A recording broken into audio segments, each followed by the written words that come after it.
Republic for which it stands, one nation, under God, indivisible, with liberty and justice for all.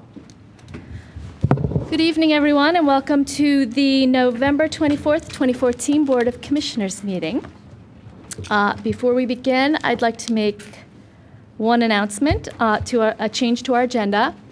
The item number B under Public Works and Engineering, which is the caucus for the preliminary approval of the plans for 145 King of Prussia Road, we will be taking that off the agenda at the request of the applicant, and that will be back on the agenda at some point in December.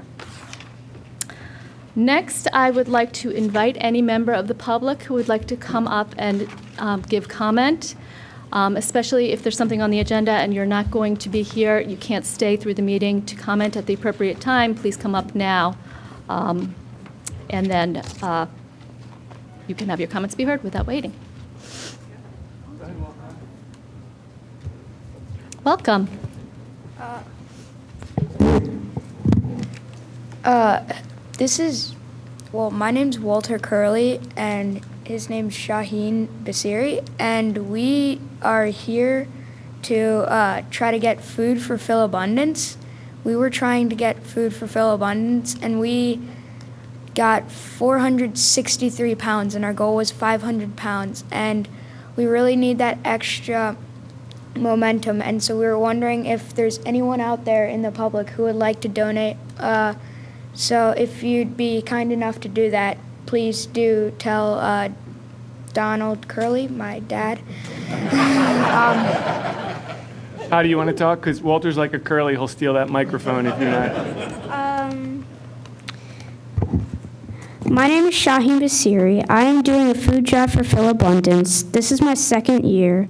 Last year I collected 351 pounds of food. This year my goal is 500 pounds. Mr. Curley said that he would like to support me and suggested that I come here tonight.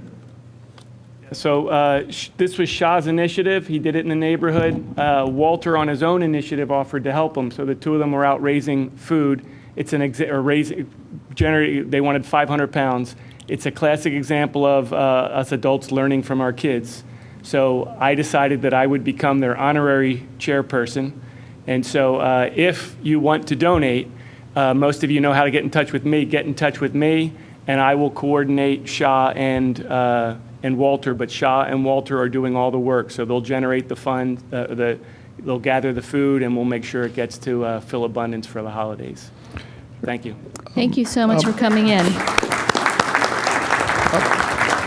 Madam President, if I may, if the two young men would like to put a box together and put it in the lobby of the building, we'll be more than happy to leave it out there so anybody coming in and out that they could leave it here and then you could collect it too. That's 40 pounds of food. I think we can do it, guys. All right, anybody else like to make public comment?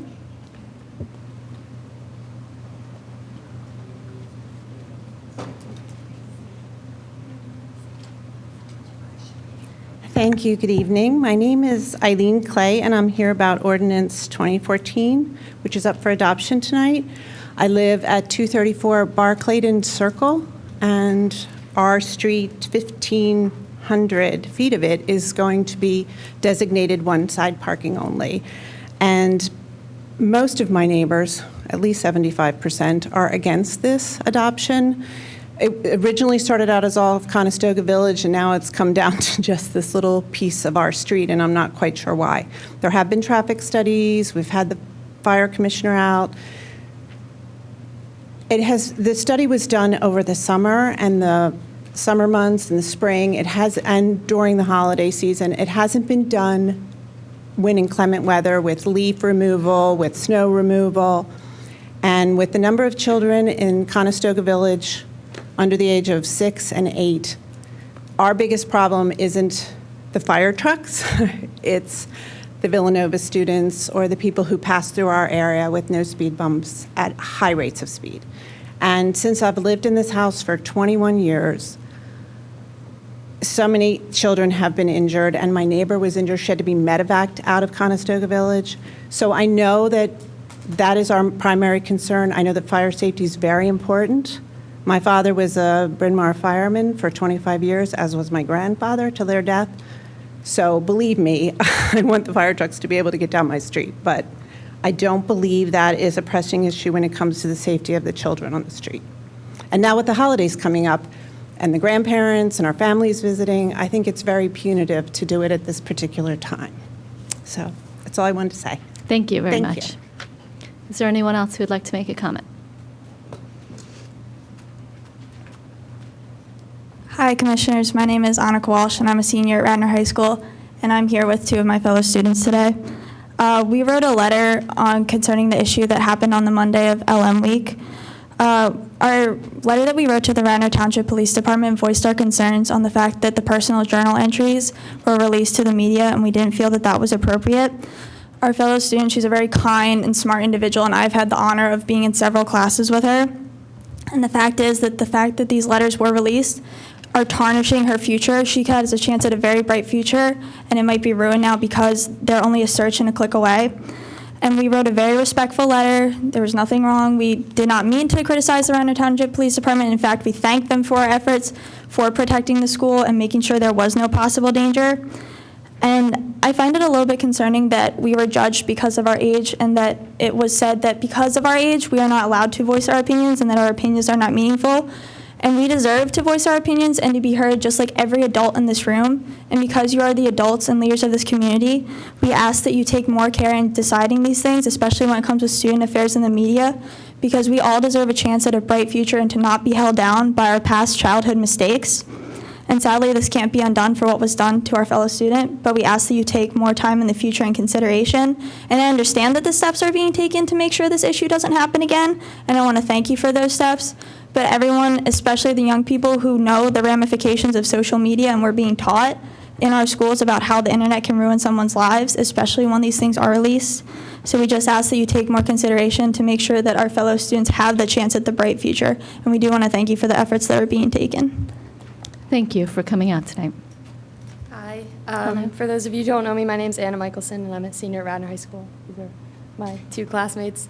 First and foremost, I'd like to thank you guys for having us to speak here tonight. Like Annika, I feel that the images of my classmates' journals should not have been released to the press and public, and I understand the importance of the safety and protection of the students and faculty at Radnor High School, and I really do appreciate the rapid response that was given by both the township members and the police department. However, I also believe that once the safety of the school is taken care of, it's also important to take into account the welfare of, in this specific case, my classmate, and to understand that she is very troubled and in need of professional help, which I understand now she is getting. I don't quite understand how the release of such images would add to the safety or well-being of the community. In fact, I personally feel that releasing such images would just create more fear and commotion within the community, which I know I've talked to a couple of people and they agreed with that statement. In addition, another issue that I found somewhat unresting was that these images clearly complicate a road to recovery for my classmate. Like Annika said, they're just a click away on social media and on the internet. On another note, I understand that our letter may not have come off the way that we intended, but for clarification, in no way, shape, or form did we mean to offend or criticize anybody who was related or involved with this case. We just hope that as a community, we can all learn to better deal with these types of problems. Thank you for having us tonight. Thank you for coming out. Hi, my name is Mary Elizabeth O'Reilly Ginhart. I'm a senior at Radnor High School, for those who don't know me. And first off, I would like to personally thank the Radnor Township Police Department and the school board and everybody who was involved to help make our school a safer place and make the students feel safer after everything that has happened. This was only one of the many great encounters I and my friends have had with the Radnor Police, and we completely respect them in every way, shape, or form. And at no point in time of writing our letter did we intend to offend anybody of the Radnor Police Department. But we gathered here today to just re-voice our concern for our fellow classmate and the public release of her images of the journal entries that she had made. And although it is inevitable at this moment that her life will now be in the shadow of this incident, we as a community have a say in how large of shadow that casts on her future. And through my interactions with her, I have learned that she is a genuine and intelligent girl. And I know with everything that has happened, with the correct treatment that she needs, she can recover from this bump in the road and get back to that genuine and intelligent girl that I know that she truly is. And I just believe that from here on out, I know that we as a community hope for the best for her, and it's only in our best interest that she gets the opportunity to a bright future that everyone gets from being in a township such as Radnor.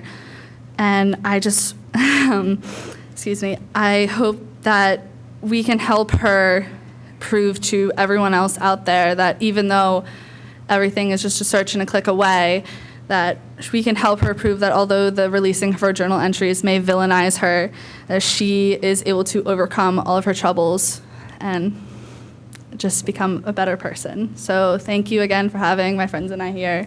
Thank you. Thank you. Thank you very much. And thank you for coming out and sharing your opinions and sharing your thoughts in such a respectful way. It's helpful to us and helpful to our community. Thank you. Thank you. Anybody else that would like to make public comment before we begin the meeting? Okay, I would like to announce that we held an executive session immediately following the Board of Commissioners meeting that we held on November 14th, and all commissioners were present.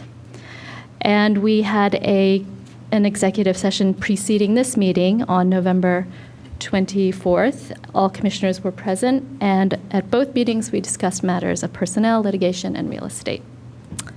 Next, we have our consent agenda. I'll move the approval of the consent agenda. Is there a second? Second. We've had a request from staff to remove a portion of item D, that being the October 15th minutes from the Staff Traffic Committee. Is there any other item that any commissioner would like? I'd like to remove the minutes from October 27th. The regular minutes? Yes, Okay, item so item C. C. Anything else? G. Item G. Anything else? Is there anybody from the public who would like to request that an item be removed from the consent agenda? Okay, so we have, it's been moved to approve the consent agenda absent C, D, and G. All those in favor say aye. Aye. Any opposed? That passes 7-0. Let's first address item C. Yes. My sense is it's not appropriate for us to attach the commentary from the League of Women Voters. For one reason, I think the majority of the board feels it's inaccurate in that it says that they were not afforded the opportunity. So in my opinion, it's not right for us to put this in the minutes if we believe it's inaccurate. Also, there's an issue of consistency, being that the minutes aren't for people to say, it's not their mechanism to provide their opinion on things. It's a record of what was done. So I'll move that we approve the minutes without the attachment from the League of Women Voters. I think ordinarily when we get a written statement, it is attached. So you're sort of objecting to that as a practice. Yeah, I'm objecting to it as a practice because it's not, the rules are, the minutes are supposed to be what was done, not what was said. And if we get into being the transcriber of what was said, it's very problematic. And if we allow others to put their information, then we have the issue of inaccuracy. And I believe that that the board believes that those minutes are inaccurate, that they were, or that recording is inaccurate. They were afforded the opportunity to speak. Is it reflected in the content, in the meat of the minutes that the League of Women Voters made a statement? No, I didn't see it. So that's what it, in my Right. opinion, that's what it should say. It should just reflect that the League made a Okay, statement. so why don't we hold off on those? We'll add a statement to the minutes reflecting that there was a statement made. I'm fine. I don't think we need to hold off. I think we could make that change. Well, then the now. minutes aren't accurate because the League's not in there. Well, I would just say we make a statement that we add it there that the League made a statement. They become, that's how the others are identified, just who said it and what they spoke about, not a transcription of what they said. I would agree with you in part and disagree in part. I'm a little reluctant to say that we could never have attached to our minutes of these public meetings documents that are submitted by members of the public. For example, you could have a matter of utmost public concern, health or safety, and people come before us and want to get before us formally and officially a document that sheds light on this issue, then I would want that to become part of our record. So I would not agree with just striking this totally.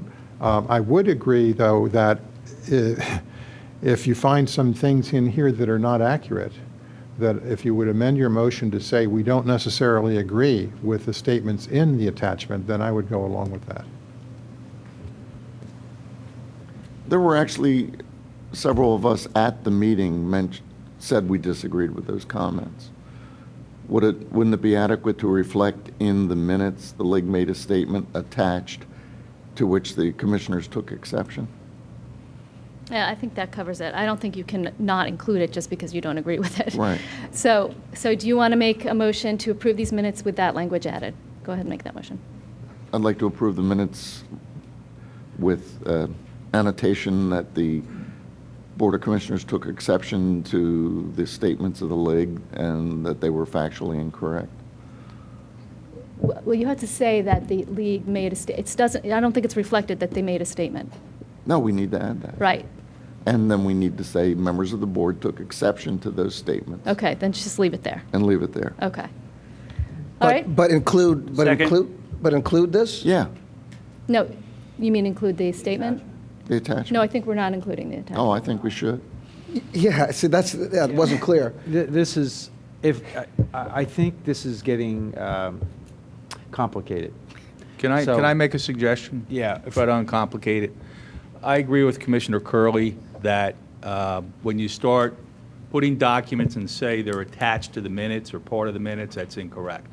The minutes reflect the substance, who's present, the substance of the discussion, and the vote on any official action. And that's pretty much all you have to And do. that's expressly identified in Robert's rules. And public comment. What you can do, though, there should be a statement, and I haven't looked at the minutes, but there should be something in the minutes that say there was a representative here from the league that said X. It could also say that some of the commissioners disagreed. I disagreed with that statement that night, as I recall, because I thought it was inaccurate. And then that document can stay with the file on the meeting minutes, stays with the file, not as part of the minutes. It's the same thing. I think it can accomplish both, but I think the minutes are going to be more accurate if you just stick to what's part of the official minutes is what was said, and because you could have a whole book attached to meeting minutes. I mean, I've seen it, and you can get out of control with people that want written statements attached or part of the meeting minutes. John, could we say that the written statement was presented to the Board of Commissioners and it was referred to the township manager for filing in township records? The records of the meeting. I mean, filing with the records of this meeting. right. But I don't think it's correct to say it's part of the minutes or it's attached to the minutes. That's my only caution, because I think you can have runaway minutes with a lot of things attached to them if you start down that road. Okay. But these minutes need to be amended because they do not mention the league at all. So someone needs to make a motion to amend the minutes reflecting that the league made a statement. I think that's what John Nagel did, and it was seconded. But, so then finish it with what we do with the attachment. And that the letter from the league be included in the files Okay. with the minutes of the meeting. All right, is there a second? Second? Is there any other comment from? Well, yeah. I don't think it hurts anything to have this statement in here. I don't think we need to say the Board of Commissioners refutes it, and I'm not sure that I do refute it. So I don't think that you can speak. You have to say, other than Commissioner Booker, who does not believe that it is not inaccurate factually. I think that this is kind of kind of very small items that we shouldn't really worry about. And also, I guess you're going to have to give the League of Women Voters an opportunity to also address the board on this as well, I would say. Is there any other comment from the commissioners or the staff? Is there any comment from the public? All those in favor say aye. Aye. Any opposed?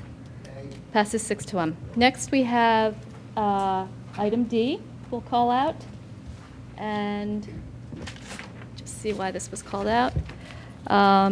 We need, I'd like to invite Lieutenant Block to explain why this was called out. Thank you, President Schaefer. It would be item number 2 under the Staff Traffic Committee minutes for October 15, 2014. Under item 2, it was a study that the Highway Patrol and Traffic Safety Unit conducted at the intersection of Conestoga Road, Newtown Road, and we want to amend the minutes to accurately reflect that. We did contact PennDOT regarding this request. We've been having correspondence with them, and in fact, I have reason to believe that we do have preliminary approval to go ahead and implement the temporary restrictions down there. However, we want it reflected in the minutes that you currently have in front of you. And once the board accepts those minutes, then we'll move forward with PennDOT to implement the temporary delineators at that location. So would someone like to make a motion to accept these minutes with that change? Move that we accept the minutes with the amendment. Second. Any comment? Did we want to state those amendments, that PennDOT was contacted and the preliminary approval by PennDOT was granted? That'll be fine. Is that correct? Any comment from commissioners or staff? Any comment from the public? All those in favor say aye. Aye. Any opposed? And that passes 7-0. And then finally, we have item G, which is a resolution amending our minimum municipal obligation. Commissioner Booker? I pulled this. I just wanted to get some more color and background on this from Mr. White. This is a very small change. Isn't there some de minimis? Well, first, can you just review the change, basically increasing the MMO by ordinance?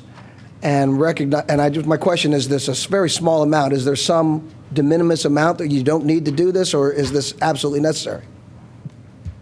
Well, first of all, to explain what the difference is, if you'll recall back at the second meeting in September, which I believe was the 22nd, when the original resolution was adopted, that was prior to any budget conversations that we had. As we've gone through the 2015 budget process, there have been several personnel-related decisions made. So those changes have been factored into these new calculations for next year's pension. And I'm not aware of any de minimis or amounts that would require or not require us to amend what the MMO calculation is. It's pretty specific in terms of estimating payroll and applying the actuarial assumptions to it. So we have the information available. It's tied to the payroll spreadsheets that we use for the budget. So just to make it as accurate as possible, we amend it accordingly. So just for the record here, our aggregate planned minimum municipal obligation or contribution for the pension was $4,185,863 per resolution 2014-87, and now we're amending it to $4,211,296.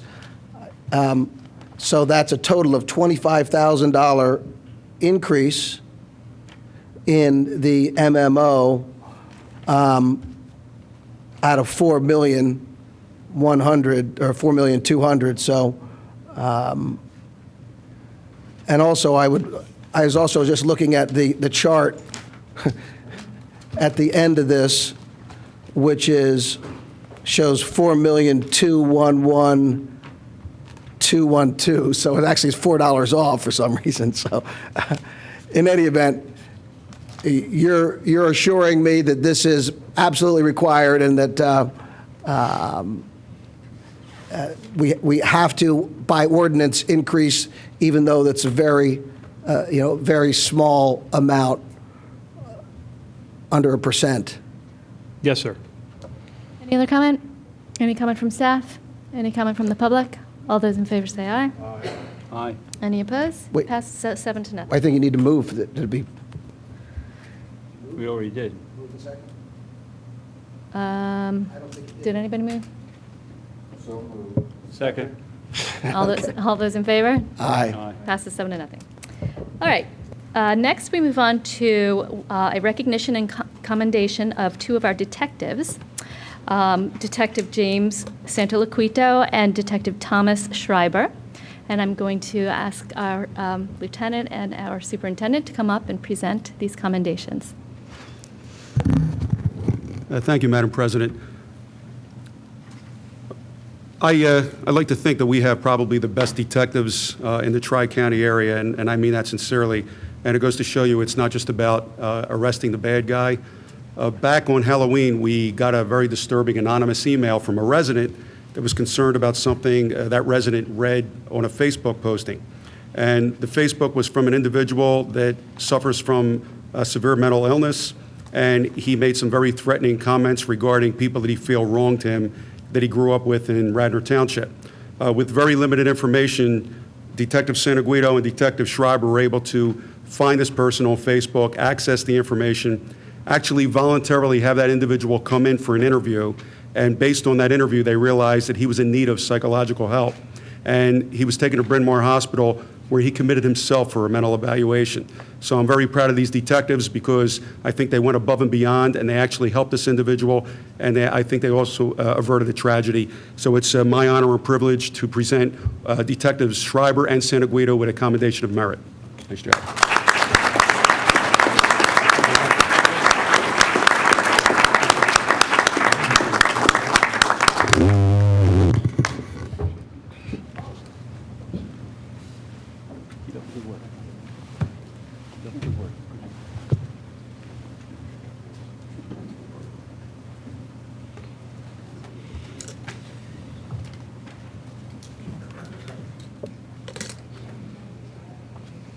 Okay, the next item we are going to skip because we actually do not have any appointments to make tonight, but I would encourage all of our residents to look on our website for the open positions. I don't have them listed in front of me right now, but and send in your resumes because we do have quite a few opening up in January. Next, we have a conditional offer of employment for a new police officer, Joshua Alexander. Superintendent Colarulo, do you want to? Oh, yes, Madam President, that? thank you. We're asking the board's permission to offer Mr. Joshua Alexander a conditional offer of employment. Mr. Alexander is 25 years old. He's currently a part-time police officer with the Alden Police Department. He graduated from Messiah College in 2012 with a Bachelor of Arts degree in criminal justice, and he went to the Delaware County Police Academy where he graduated in 2012. He went through all the rigorous processes, passed everything with flying colors. I think he would be an excellent asset to the Radnor Township Police Department if you give so approval. Thank you. Can I have a motion to? I move the approval of the conditional offer. Is there a second? Second. All right. Is there any comment or questions from staff or from the commissioners? Is there any comment from anyone in the public?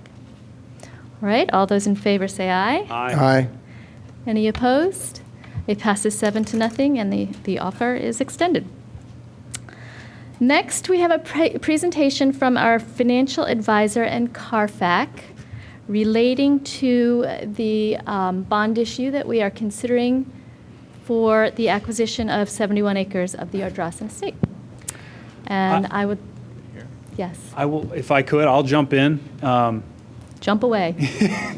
The presentation tonight and what we're going to look for from the board really deals more with the direction that the underwriter needs in moving forward.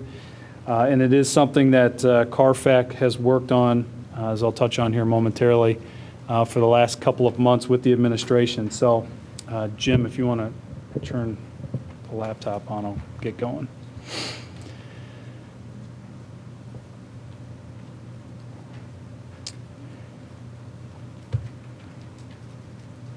So the purpose of the presentation tonight was, and the work that has been done over the last couple months was done so with the direction from the board that started back with the approval of the land purchase agreement in December of 2013. including the funding plan that was outlined at the time, which required utilization of the realty transfer tax and then supplemented with any needed millage to plug the funding gap. Then subsequently, or at the last meeting, the board approved the bond ordinance, which set the parameters moving forward for issuing the bonds. At that point, the board asked CARFAC to go back and work with the administration on coming up with a recommendation on how to structure these bonds. So that's why this presentation is being done tonight. So CARFAC and administration worked together to come up with the recommendation. We have a member of the CARFAC here tonight. The others were unable to join us, but they were all on board with the recommendation that is being put forward. So the presentation goals, and it looks like a lot, but I'll go through this as quickly as I can. Quick note on market updates. The interest rates have moved up on us over the last month or so. Just by way of example, we are also looking at refunding our 2009 bonds, completely separate of the open space issue, but just to give a dollar amount on, or a percentage amount on how much they've moved, the savings on those have decreased from roughly 5.3 to now 3.4. So when you take a look at that in the context of what the bond buyer index has been since 1979, interest rates are still in a pretty good place to be to finance any kind of acquisition. Over the last 12 months, more specifically since the land purchase agreement was adopted, interest rates have moved in a favorable direction for the township. In spite of the jump recently, we're still in a pretty good place interest rate wise.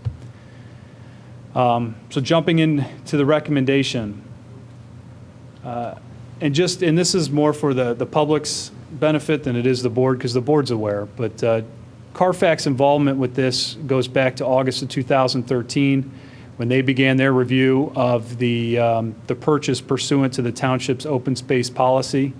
Then again, pursuant to that policy, CARFAC presented the full cost analysis to the Board of Commissioners at one of their regularly scheduled meetings.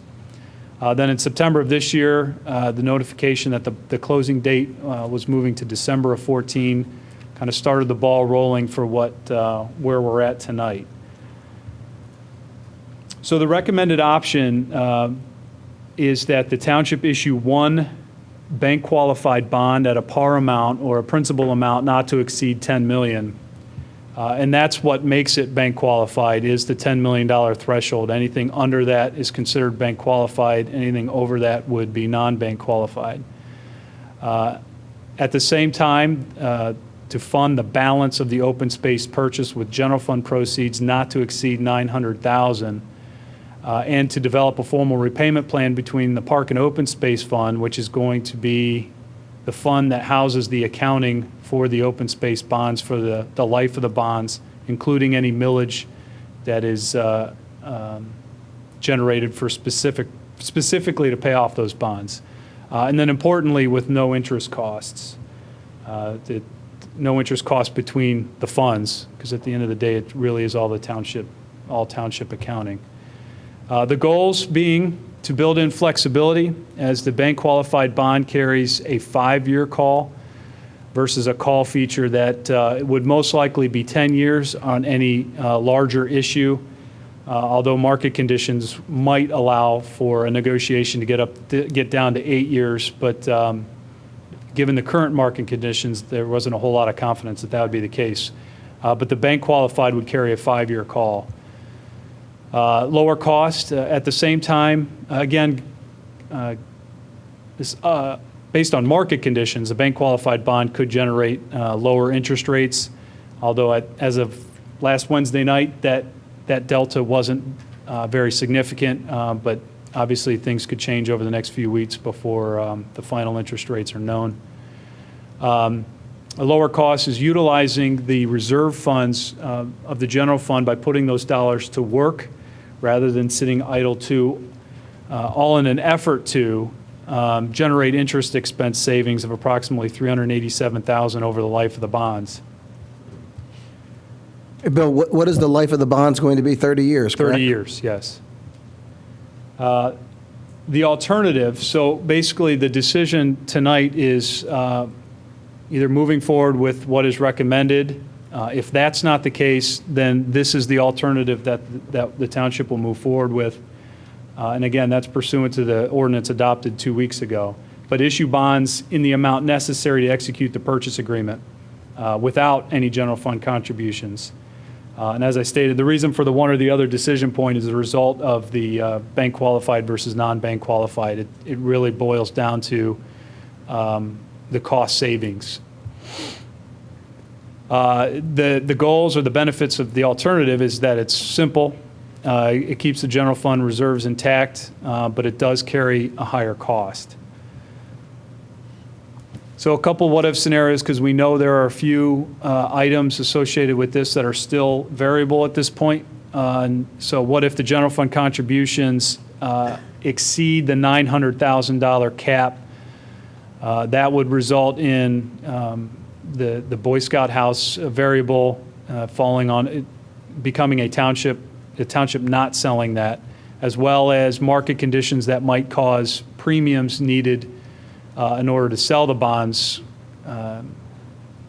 causing the $900,000 causing us to exceed the $900,000 amount. So if that happens, then we'll just go to the alternate at that point, the alternate option, and issue the full amount necessary to close on the land purchase. In either case, with the Boy Scout house, this recommendation allows the township to move forward in one fashion or another. If the sale does not occur, then the Park and Open Space Fund will repay the full amount that the general fund contributes. If the sale does occur, then those proceeds could be used as an advance repayment to reduce any future amount that the Park and Open Space Fund would have to pay back. If the township receives more grant or other contributions, those proceeds could be used to, again, advance the repayment back to the general fund. And if the general fund absolutely needs the $900,000 or any smaller increment over time, there is some cash reserves in the Park and Open Space Fund. To the extent those are available, those could be used to advance the repayment, or language will be included in the ultimate loan agreement between the funds that would allow the township to reimburse itself through some future borrowing or refunding. So the CARFAC, when we worked through this, tried to answer to as many of the variables that we knew were outstanding as possible, and we think we did that. The specific financing data, the sources and uses that are in play. So as noted, the par amount of the bonds under the recommended approach would be less than $10 million, here shown at $9.9 million. The township has received a $1 million state grant. So the general fund loan portion would be $595,000. We itemized the Boy Scouts of America here at $191,000. If that sale does not materialize, then that $190,000 rolls up into the general fund loan portion, with everything else remaining as forecasted. The alternative approach, as you could see, the par amount of the bonds necessary would be approximately $10.5 million. Basically, all of the other aspects remain the same. To the extent the Boy Scouts of America situation is unresolved, the general fund may have to fund the $191,000 for some period of time until that issue is resolved. At the end of the day, if there is a potential that will be sold off or used by the Boy Scouts, we're not going to want to use the bond proceeds for that piece of the purchase. But all of the other aspects in terms of the uses are staying the same. So again, highlighting the difference between what's being recommended and the alternative. Basically, by using the $595,000 in general fund proceeds, the township stands to save roughly $387,000 in interest expense over the life of those bonds, and that's ultimately what drove CARFAC to making the recommendation. And when the administration, working with them and supporting it, is executing the land purchase agreement that's already been approved in the most economic and efficient manner possible. this seems to get us to that end product. So real quickly, when we take a look at the Park and Open Space Fund, which is going to house the accounting for this project, as it exists today, there's two things to point out. Is basically all the revenue that's being deposited into that fund now is going to pay off the current 2009 series bonds that are outstanding, which were initially funded back in the late 90s and early 2000s for open space. So what I'll refer to as the 2009 bonds are basically refunded open space bonds from prior years. So in either case, looking at 2015 through 2026, which that window of time will become more apparent here. The reason why just that window of time is being highlighted here will become apparent momentarily. But there's not enough room in any of those years to absorb what is going to be about $580,000 to $585,000 in annual debt service for the new open space bonds. If we were to add the new debt service to the current revenue forecast, you can see that the net revenues in the Park and Open Space Fund are not sufficient to support the total amount of the outstanding bonds. When we add the millage rate in that is proposed, there's still a few years where the projected realty transfer tax plus the real estate tax dedicated to pay off the bonds will not be sufficient to cover the full debt service, but that trend reverses in 18 and 19 for a couple of reasons. First, the 2009 bonds, if you were to draw a line on the repayment, there is a small decline in 2019 or 2018 or 19, I can't remember off the top of my head, in the debt service. And at the same time, we're forecasting a gradual increase in realty transfer tax in each of the years. Bill, can I just, on that particular issue? Sure. Should we decide to refinance the 2009 bonds next year, will that even out, or will that payment fluctuation remain? We can, in restructuring, if we were to refund, we can work with that and how we structure those bonds. So yes, we could keep it, or we could smooth it for the remainder of the remaining life of the bonds, which is 2026. Okay. Bill, on this slide, we had indicated in prior meetings that 0.15 mils was the amount of the tax increase necessary to cover the Ardrossan bonds. So how does that 0.15 reflect on these bars? Is it 0.15 over all of them, or is there? You said it increases for the later year bars, or how does it 0.15 relate to this? So 0.15 is factored in, which is a relatively level amount of revenue in each of those years. In round dollars, roughly 470 to 490,000. So that would be level. And then when you add on top of that the realty transfer tax, that's incrementally increasing each of the years. So the net revenue excesses in 18, 19, and forward, those could either be opportunities to reevaluate the 0.15 mils. Perhaps it could be lower. You couple that with a refunding opportunity that may or may not still exist in early 15. That could free up even more room to reconsider the 0.15 mils. But at the end of the day, all of this has to be reviewed in the context of how the realty transfer tax revenues are doing.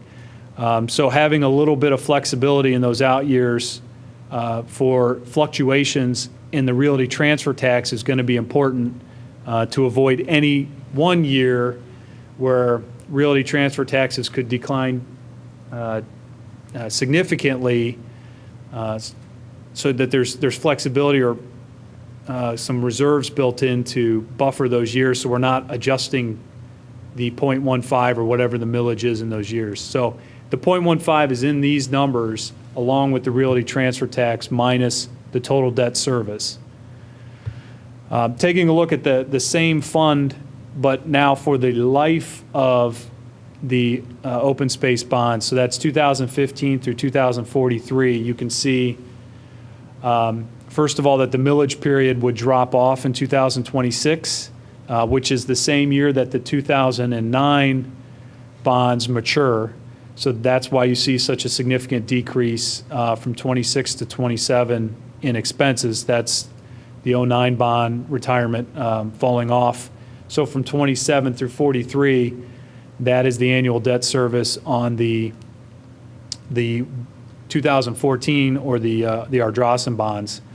And at that point, the funding plan would be to rely entirely on the realty transfer tax as being sufficient to cover the annual debt service. So the remaining target dates is tonight, getting a decision from the board on which direction to go, either the recommended or the alternative approach, which sets in motion the work in finalizing the preliminary official statement. At the same time, we anticipate receiving approval from DCNR by early December, both of which are necessary to achieve a bond closing roughly December 18th or 19th, and then immediately following that, a closing on the land purchase. So that's why tonight is important, so that we can get going. We can give the underwriter direction on what the bonds are going to look like, so that we can finalize the official statement, which sets everything else in motion towards the closing date. So at this point, I'll address any questions, and then we'll look for direction. My first question is, do we still plan on doing the refunding in 2015, in early 2015?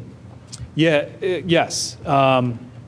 What has happened, though, and I'll refer back to the slide earlier that showed that interest rates have kind of jumped up on us. So what we didn't want to do is tie this issue with the possibility of doing a refunding, because there's a chance now that the refunding no longer is financial. It no longer makes sense if the savings aren't there.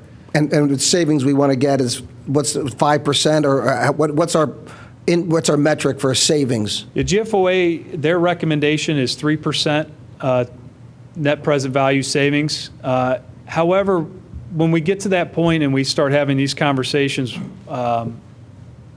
early next year, given the fact that any kind of reduction in debt service on the 09 bonds is only going to help solidify the funding plan through 2026, first of all, and second, well, through 2026. So even if the savings is less than 3%, we may still want to consider that if it's going to help in the overall funding plan here, as we consider whether the 0.15 is sufficient. Perhaps that could be lowered, and so on. So I know it's a long answer, but 3% is kind of the best practice. But in this case, we might want to have more conversations if it's not the full 3%. So in essence, though, we haven't abandoned the plan to have a bank qualified issue before the end of the year and a second follow-on bank qualified issue at the beginning of 2015, first quarter or something like that, or second quarter. Correct. And just to provide everyone with a little bit of background, is a month ago we were considering splitting the Ardrossan open space bond into two pieces to try to keep both under the 10 million bank qualified limit, to try to achieve the economies that with the 5-year call and the better interest rates. But from that discussion till last Wednesday, the interest rates moved to the point where we wanted to separate the two deals, because now the refunding isn't a guarantee. So we didn't want to tie the two together. So if it's not a guarantee, then that means there will be a draw on the general fund based on your recommendation, right? So if we follow the recommendation and we recognize we may not do a follow-on offering, that there will be a permanent reduction in the general fund revenue to cover what is not being borrowed under the bank qualified issuance. No. What we do know about the 2009 bonds is that if we decide not to refund, that debt service is going to remain as it is today through the life of those bonds. So the projections that have been used, including the 0.15 mils, assumes that. assumes what the costs are today. If there is a refunding and it does make sense, that will only help reduce or free up additional dollars within the open space fund for the rest of the funding plan. Well, I'm not talking about that piece. I'm talking about the loan piece. You had $900,000 and then you had the $595,000. There's no source to pay that back other than the refunding. No. The source to repay that is the combination of the millage and the realty transfer tax.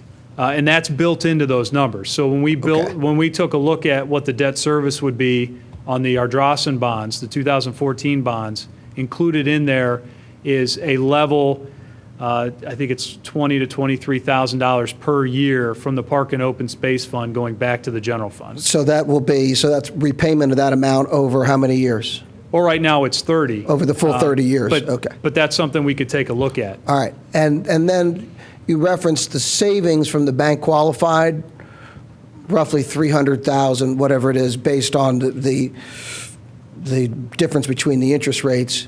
Is that 300 and some thousand? Is that purely the anticipated reduction in the interest cost or total interest cost, or does it also have some offset for the opportunity cost for the for borrowing those funds?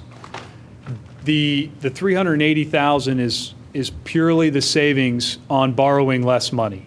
Right. So instead of borrowing 10.5, borrowing 9.9, the interest savings is about $380,000 on that. Right. So but because we're going to put out some cash, we lose that use of that. And you're saying that's negligible, though. You don't really worry about that. Right. We had that conversation last Wednesday night, and at the interest rates the government assets are earning in the market right now, they're negligible. So we're not the amount of interest that would otherwise be earned by those funds in the general fund is negligible to the overall funding plan here. And just one more thing. When we have loans between funds, is it typical to have no interest rate between funds? We always do that at zero, or does that vary depending on case by case? It varies case by case. Quite honestly, this is not an interfund loan is not something that you see every day, but each one is evaluated based on its own merits. And at the end of the day, what we were aiming for is the lowest overall cost possible moving forward. Okay, I have just a couple questions. First, I want to clarify, in your presentation, you refer to the potential sale to the Boy Scouts of America. And I just want everyone to understand that it's not the Boy Scouts of America. It's a small distinction, but it's an important distinction. It is a nonprofit group that is separate from the Boy Scouts of America called Troop 284, or Friends of Troop 284. They have a different governing body, they have different governing rules, and they have different rules in terms of inclusiveness. So I just want to make sure that everyone understands it is not the Boy Scouts of America. Yeah, okay. I will update those tables No problem. as soon as we're done here. No problem. Okay, so originally when we were talking about this, we were speaking about breaking this up and doing the back end, what we couldn't cover with an under $10 million loan, with more bonds when we did the refinance.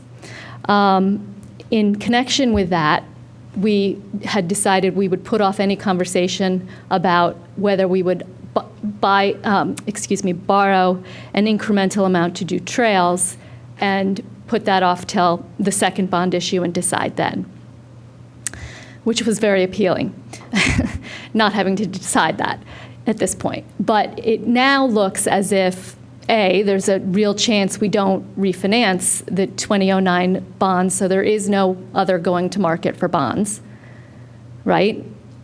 Well, I wouldn't say that yet. Okay. That graph that I showed that showed the jump in interest rates, we were still close to the 3%. So it's still in the savings, so to speak. So I don't want to completely turn that off yet. But if interest rates continue to move the way they have, then that is a likelihood. Well, I bring it up just because we have if we choose this option, we are foregoing the opportunity now to consider taking out an incremental small amount for trails, which is completely fine. I think that's appropriate for what we're doing right now. But it is putting us at risk of then being in a position in 2015 where we are not able to take bonds out to, it would be too small an issue to do on its own. And, then we would be completely, in a long fundraising endeavor to raise all that money without borrowing any, which is a possibility. The loan that bringing us into 2015, we now owe ourselves $600,000. Interest rates are low or lower. We go to bond market again. We are preserving the opportunity that if at that point there was some preference reason to take out bonds as opposed to using our general fund, we could do that.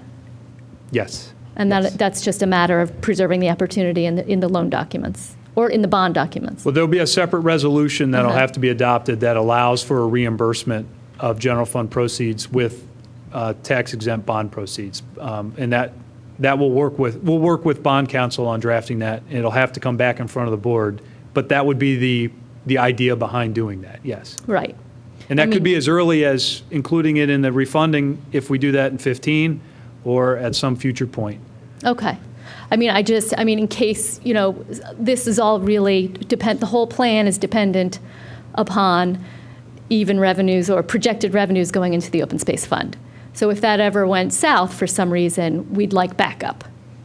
Yes, and and we had that exact conversation Wednesday night, and we wanted the same backup. Okay. Now the money that we're borrowing, the $10 million principal will be supplemented by $1 million of state money, which we received for this property.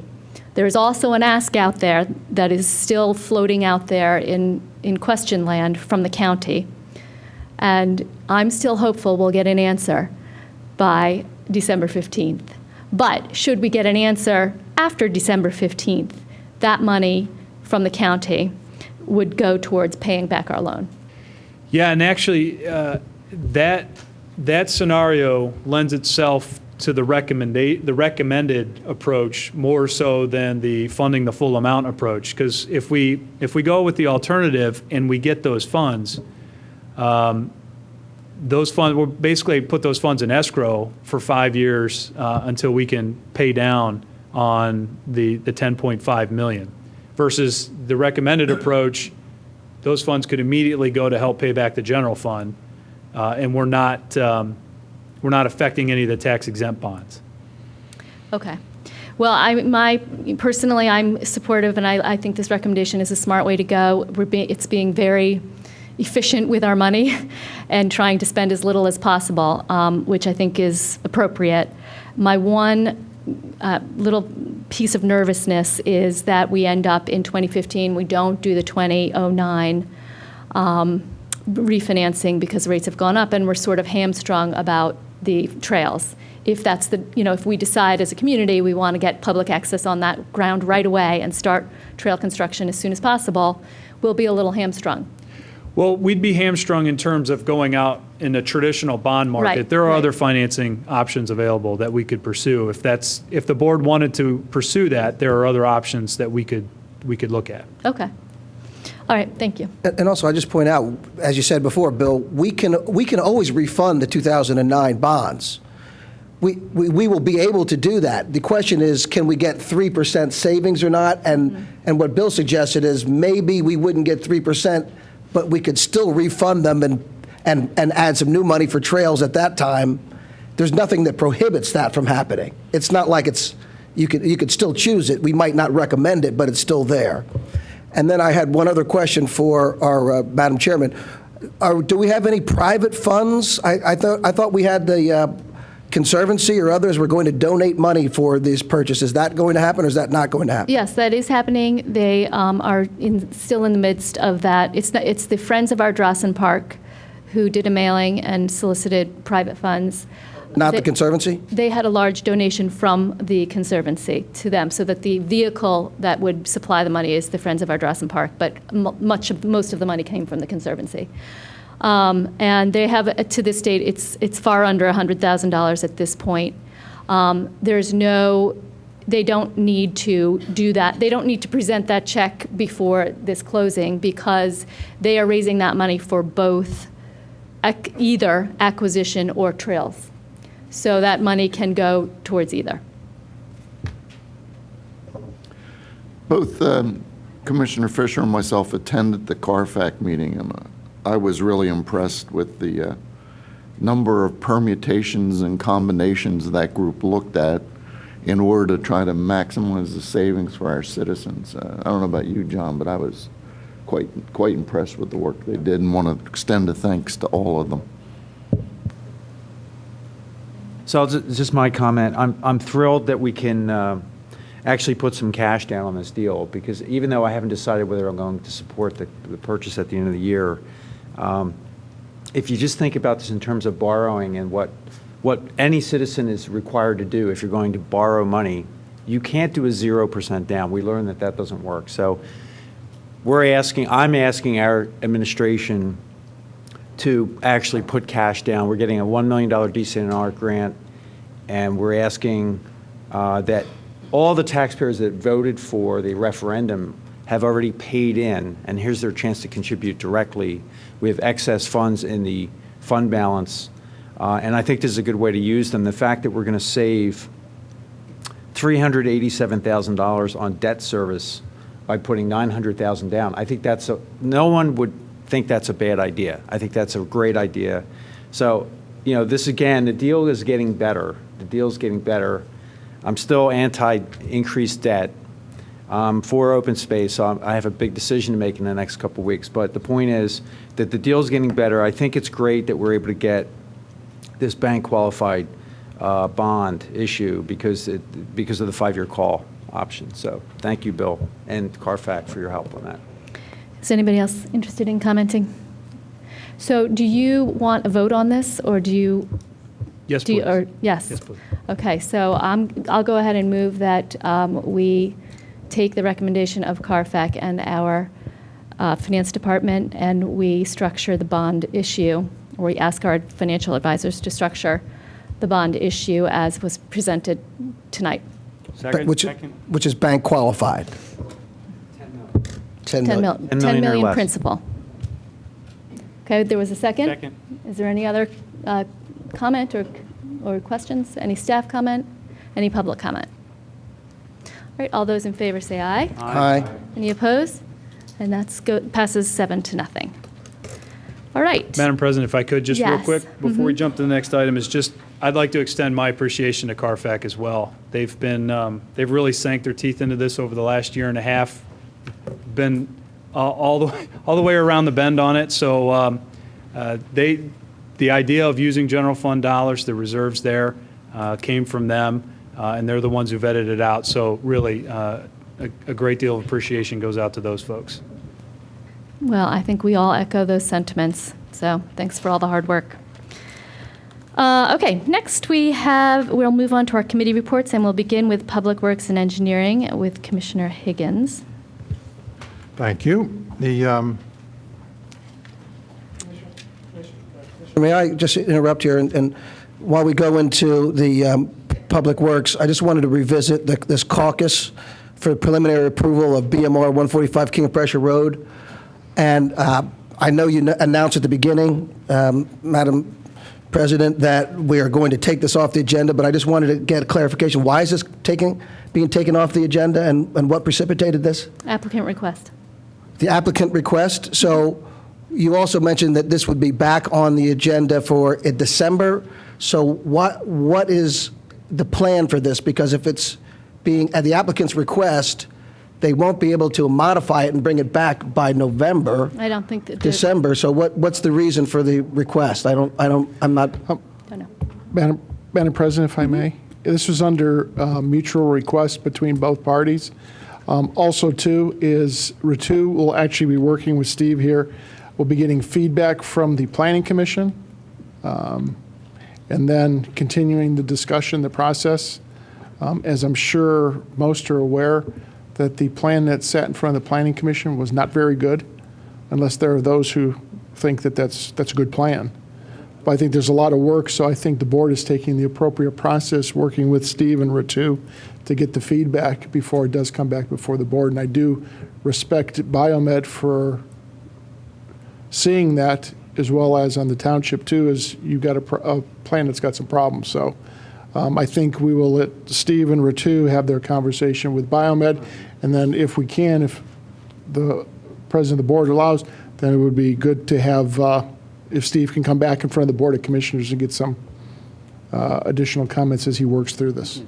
Is there a 90-day window in play here? January. It's January. 90 okay. days into January. So even if we address it in December, we're good. Right. So let me just translate that in December 1st, at the Planning Commission meeting, December 1st, our planner, Ritu, Steve Gabriel from Ritu, will be discussing this issue with our Planning Commission and getting their feedback. So we'll see what happens with that, and we'll move on from there. Okay, Commissioner Higgins. So that means there's no possibility of us responding within the 90 days then, or are you still, and when would the 90 days be terminate?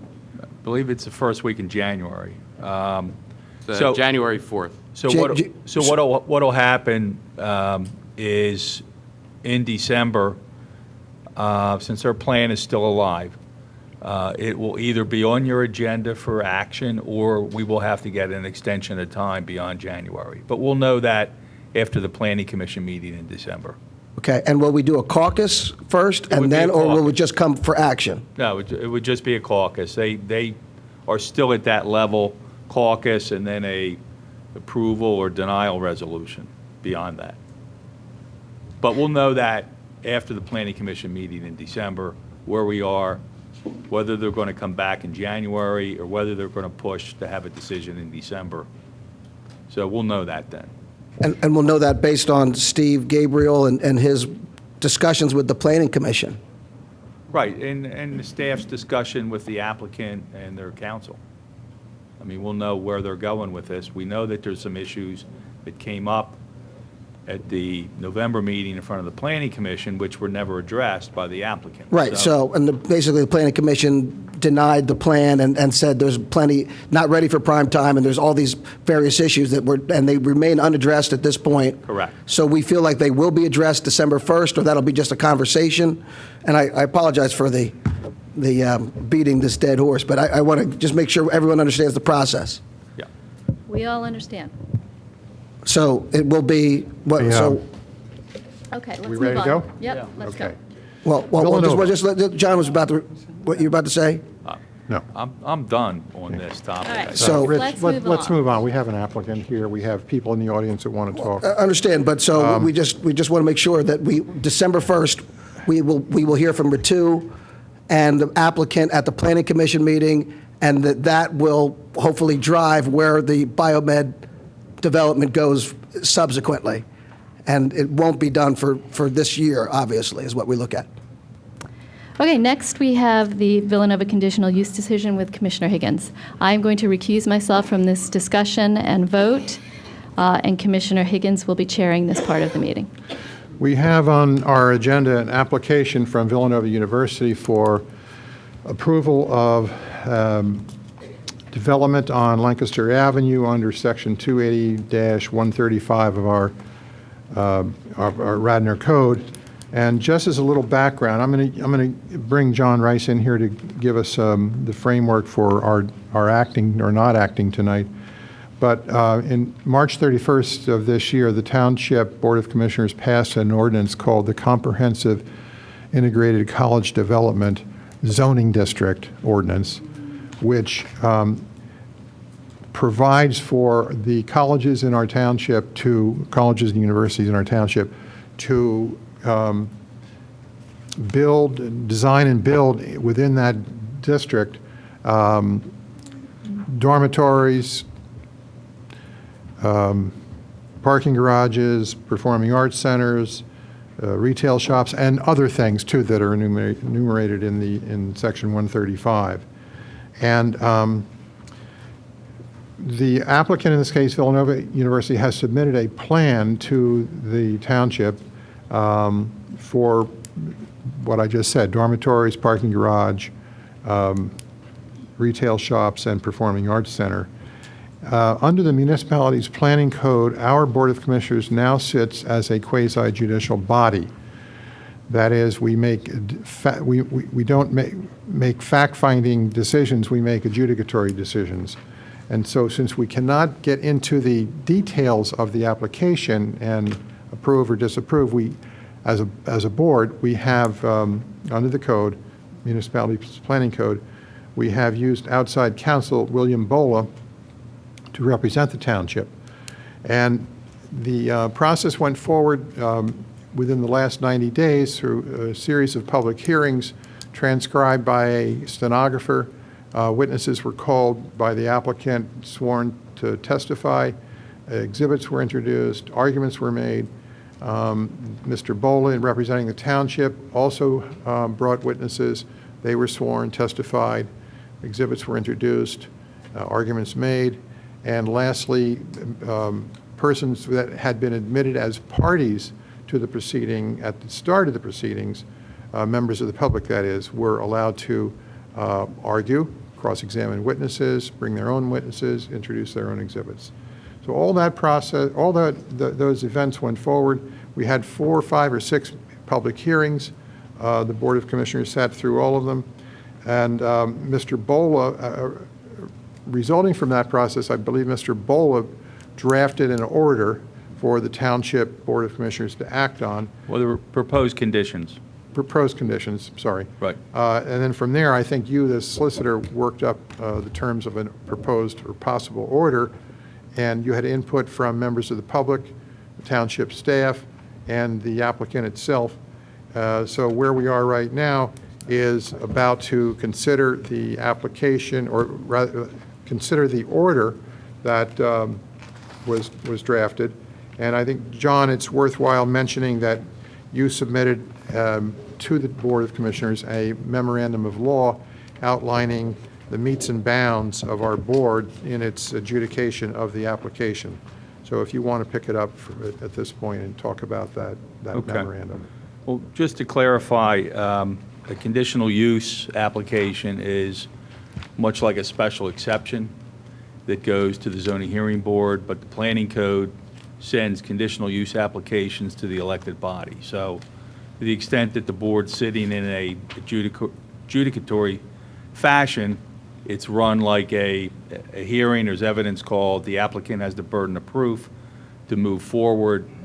There were a half a dozen nights of testimony. There were several interveners who were residents or groups that became parties, had the right to ask questions, had the right to submit documents, et cetera. Mr. Bola was hired as special counsel to work with the staff and to develop some proposals in terms of the conditional use phase of this, and also presented testimony on behalf of the township and the staff.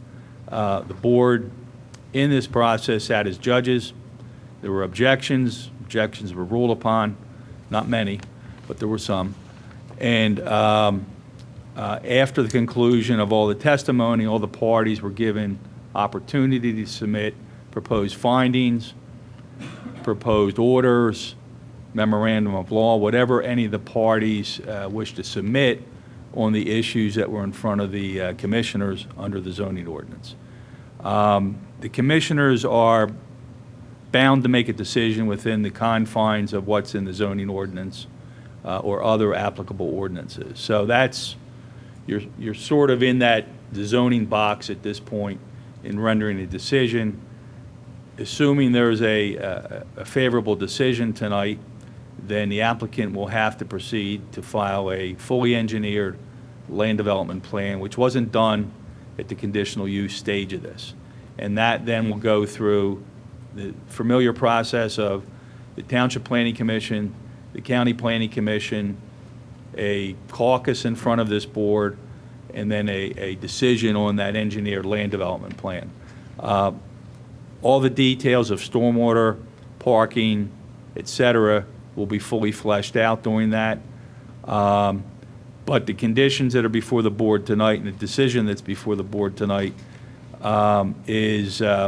deals with the zoning, basically, at this point. Is it a permitted use? Does it meet the dimensional criteria? Does it meet the minimum lot size? Whatever is in the CICD development ordinance and anything else in terms of stormwater that we have currently on the book. So based on what was submitted to me, I drafted a proposed set of conditions which are embodied in the order. As you know, we met in executive session and discussed those conditions. And I have to emphasize that conditions in a conditional use application, it's not something that we would like to impose on an applicant. It's something that has to be, you have to have some basis in the zoning ordinance to attach it, and it has to be a zoning condition. It has to be something that deals with the development. It can't be, unless the applicant agrees, financial conditions or future conditions. So there is a good body of law on conditional uses in this state. There's plenty of case law for anyone that wants to read it on conditional uses and what the standards are. So tonight, what's in front of you is a vote, approval, denial, approval with conditions. You have a set of conditions to vote on, and then there will be a full adjudication with some findings in fact and conclusions of law, which I will take after there's action on the order and the conditions, and that has to be issued by December 8th. That's Now, why, it seems like things are backwards there. Why are we voting tonight on an order? because this And then findings of fact and conclusions of law are going to come later. Well, the decision, Jim, has basically the substance of an approval or a denial with conditions. I want to get that in front of the board. The remainder of the adjudication is just a recitation of the facts that occurred, some of the testimony that occurred. But this is really the decision that you have to make. So doing it in this order is consistent with the way other municipalities do it under the municipalities planning code? Okay. Is this the binding action tonight, John, or does that? No, this is it. Yeah, this is the decision on the application And tonight. then will we vote on something in December? I thought you heard that there would be a document that will follow this. No, there won't be anything else to vote on in December. Very good. And we're calling this an order and not a resolution? Correct. And not an ordinance? Correct. Okay. Well, to set things up procedurally, I'd like to read the introduction, and then I think at that point we will have discussion amongst the board and staff and members of the public. So here we go. Order. And now, this 24th day of November 2014, after due deliberation and discussion at public hearings, the Radnor Township Board of Commissioners does hereby grant the conditional use application of Villanova University subject to the following conditions. And then there are listed below that 17 conditions. So does anybody, pardon? It's up to 17 now.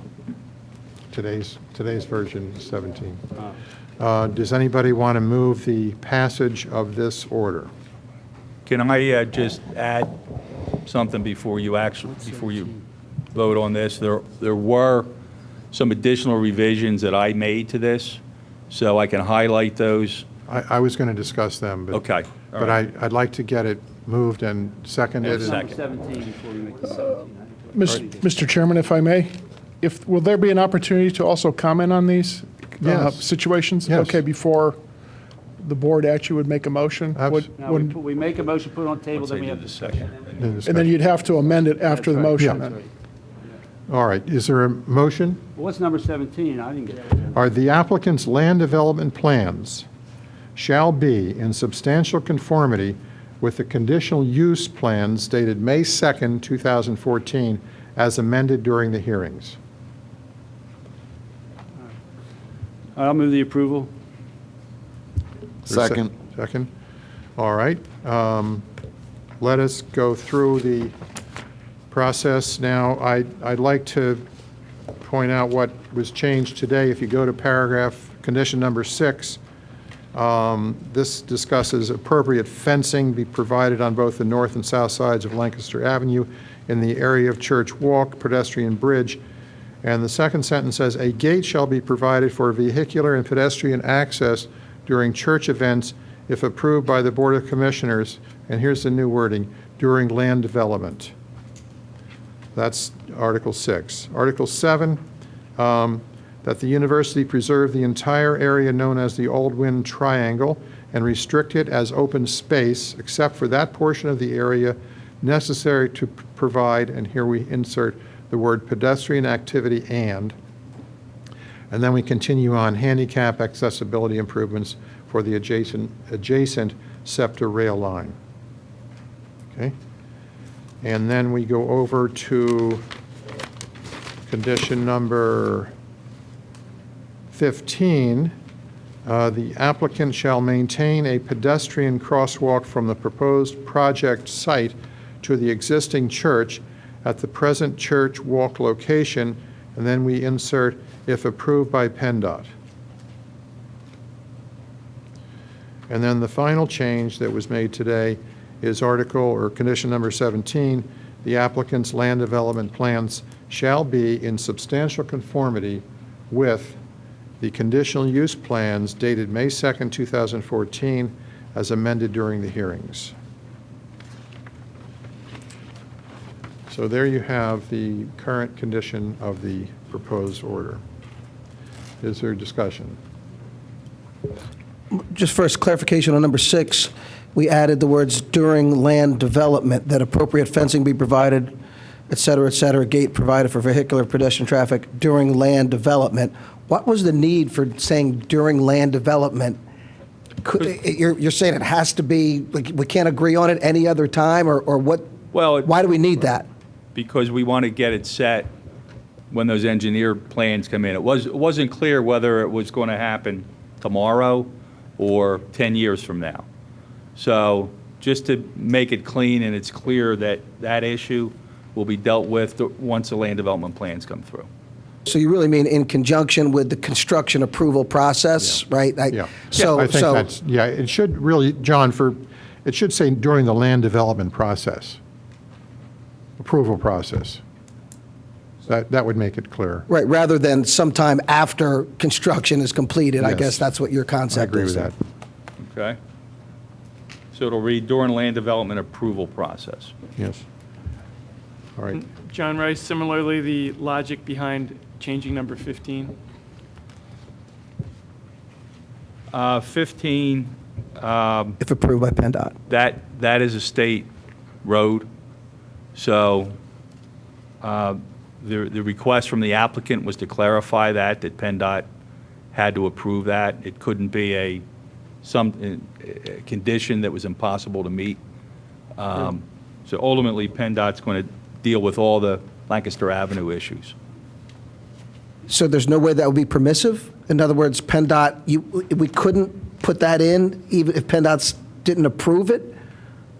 No matter what? We couldn't require them to do something that PennDOT would not approve. So, you know, it's just a recognition that it's Lancaster Avenue, it's a state highway, and that will be done, assuming PennDOT doesn't have an objection.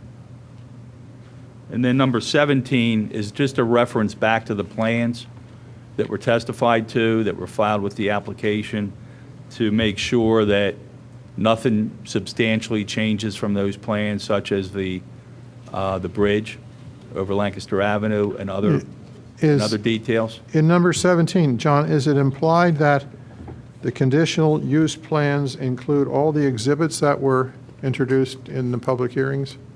Just the plans. The plans, some of the sheets of the plans, I think, were amended during the process, not the exhibits. The exhibits then are not part of what we're doing tonight? Well, they are in the record. I mean, they're in the record, but they're not attached as specific conditions, no. All right, back to 15, and if I could pick up, the applicant shall maintain a pedestrian crosswalk. Shouldn't that say construct and maintain? No, it already exists. That's a crosswalk now. Oh, I'm sorry. I'm thinking of the elevated, okay, thank you. Meaning that exists. It may be a foot or two in a different direction, depending on what PennDOT approves, but, that's got to be maintained in that area. Well, so PennDOT has to agree to maintain, The applicant shall maintain it. the applicant shall maintain, so that means there's one there today. Presumably, PennDOT approved it at this point, didn't they? Yes. So I'm confused about it. If it's approved by PennDOT, we already have a crosswalk that is at least tacitly approved by PennDOT. But what you're going to have is a total reconstruction of that site with different entrances and different exits. There's going to be a light in that area, and people coming east on Lancaster Avenue are going to make a right to go behind the dorms and come out to the... So you think that PennDOT may not approve this? What if PennDOT just doesn't opine on it?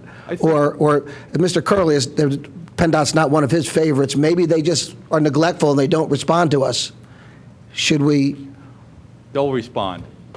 Lancaster Avenue, they'll respond. We can't do the work can't occur without a permit, so PennDOT would have to approve it. Yeah, there would be permits issued for any new encroachments or expansions into Lancaster Avenue. It's all got to go through PennDOT. And this is just a recognition that wherever that crosswalk ends up physically, that PennDOT's got to approve it. We can't just unilaterally impose that without PennDOT's All right, approval. and when I misinterpreted Article 15, or Condition 15, to mean the overhead bridge, John Nagel points out to me that the overhead bridge is referred to in condition number 6. And it's also called for in the plans. Right. So there's no question tonight but that we're going to have a bridge, if we approve this, we're going to have a bridge over Lancaster Avenue. Okay. Are there other comments? But the bridge is still subject to PennDOT's approval. Correct. Yeah. Yep. Because that has not been submitted to PennDOT, as far as I know. Right, so what's the difference? Again, It's the same thing. so isn't that implicit in these conditions, PennDOT approval? Yes. May I interject? When you put the pedestrian overpass in, you have effectively altered the way pedestrians access both sides of the street. So it's questionable whether PennDOT is going to want to continue to maintain the crosswalk on Lancaster at Church Walk, because they have not seen the plans and they have not commented on whether or not they want to continue to keep that crosswalk there. So maintain that crosswalk as long as it continues to be approved by PennDOT, because they are ultimately the one that would determine whether or not that crosswalk would remain. But our view within the township is that that crosswalk should remain. We think that it should remain. That would be my opinion. So, John, I have a few questions in process here. The Board of Commissioners sat here during the hearings and heard testimony, and that testimony led us to certain conclusions of this application. Yet, the process was that you negotiated, of all the pool of conditions that were set forth by the parties, you negotiated those conditions with Villanova? No. Well, or I should say Villanova and the township Villanova has opined and given us their acceptance or denial. What they're willing to agree to. Okay. So this board still has the latitude to impose conditions that they have not agreed to. The board can impose conditions. Would it be incorrect for me to state that most of these conditions are, in fact, only the conditions that Villanova has agreed to? So. Yes. Okay. Yes. So there's nothing to prevent this board from asking that other conditions be accepted by them. Now, we can't force them to accept those conditions, but we also have the latitude to deny this approval if they don't accept conditions. Is that within our latitude? Within the zoning. Within the law. Constraints. I understand. Right. Within the criteria that I just want to clarify, because a lot of the public are asking me,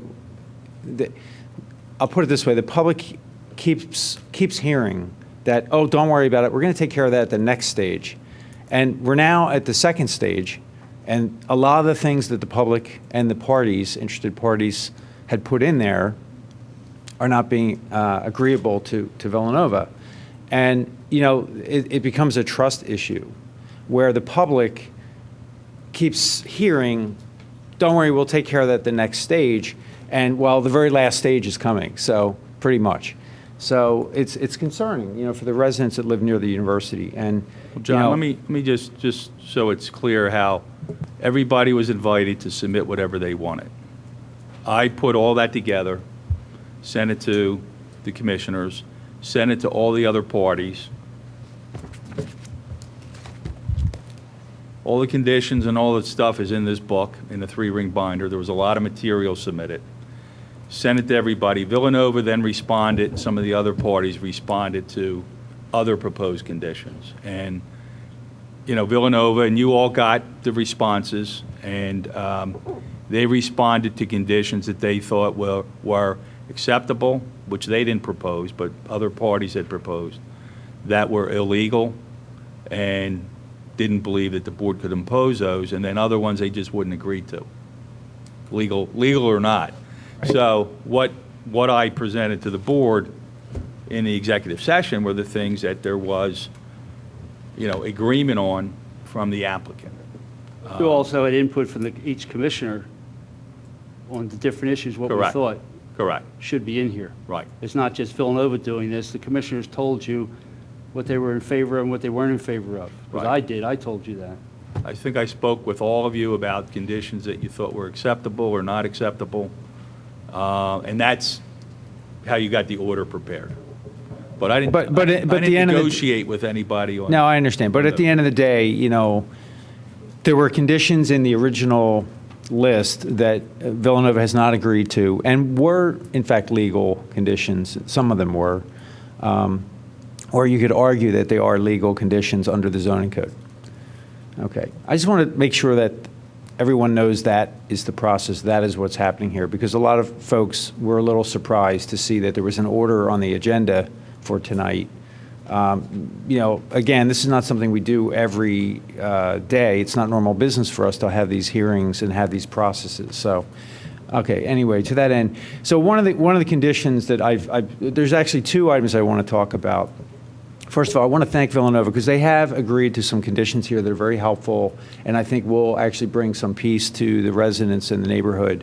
But there are just a few items here that I'm still concerned about. I'll start with the first one. The first one is actually condition number 4, and this involves the traffic adaptive signal system for the traffic lights through that area. And, you know, we can all agree that Villanova is not the only source of traffic down Lancaster Avenue, but we can probably agree that any vehicles that are turning into Villanova, whether they're employees, students that are commuting to the school, and or students that are residing at the school and leaving the campus and coming back to campus, they do have an effect of impeding traffic along Lancaster Avenue.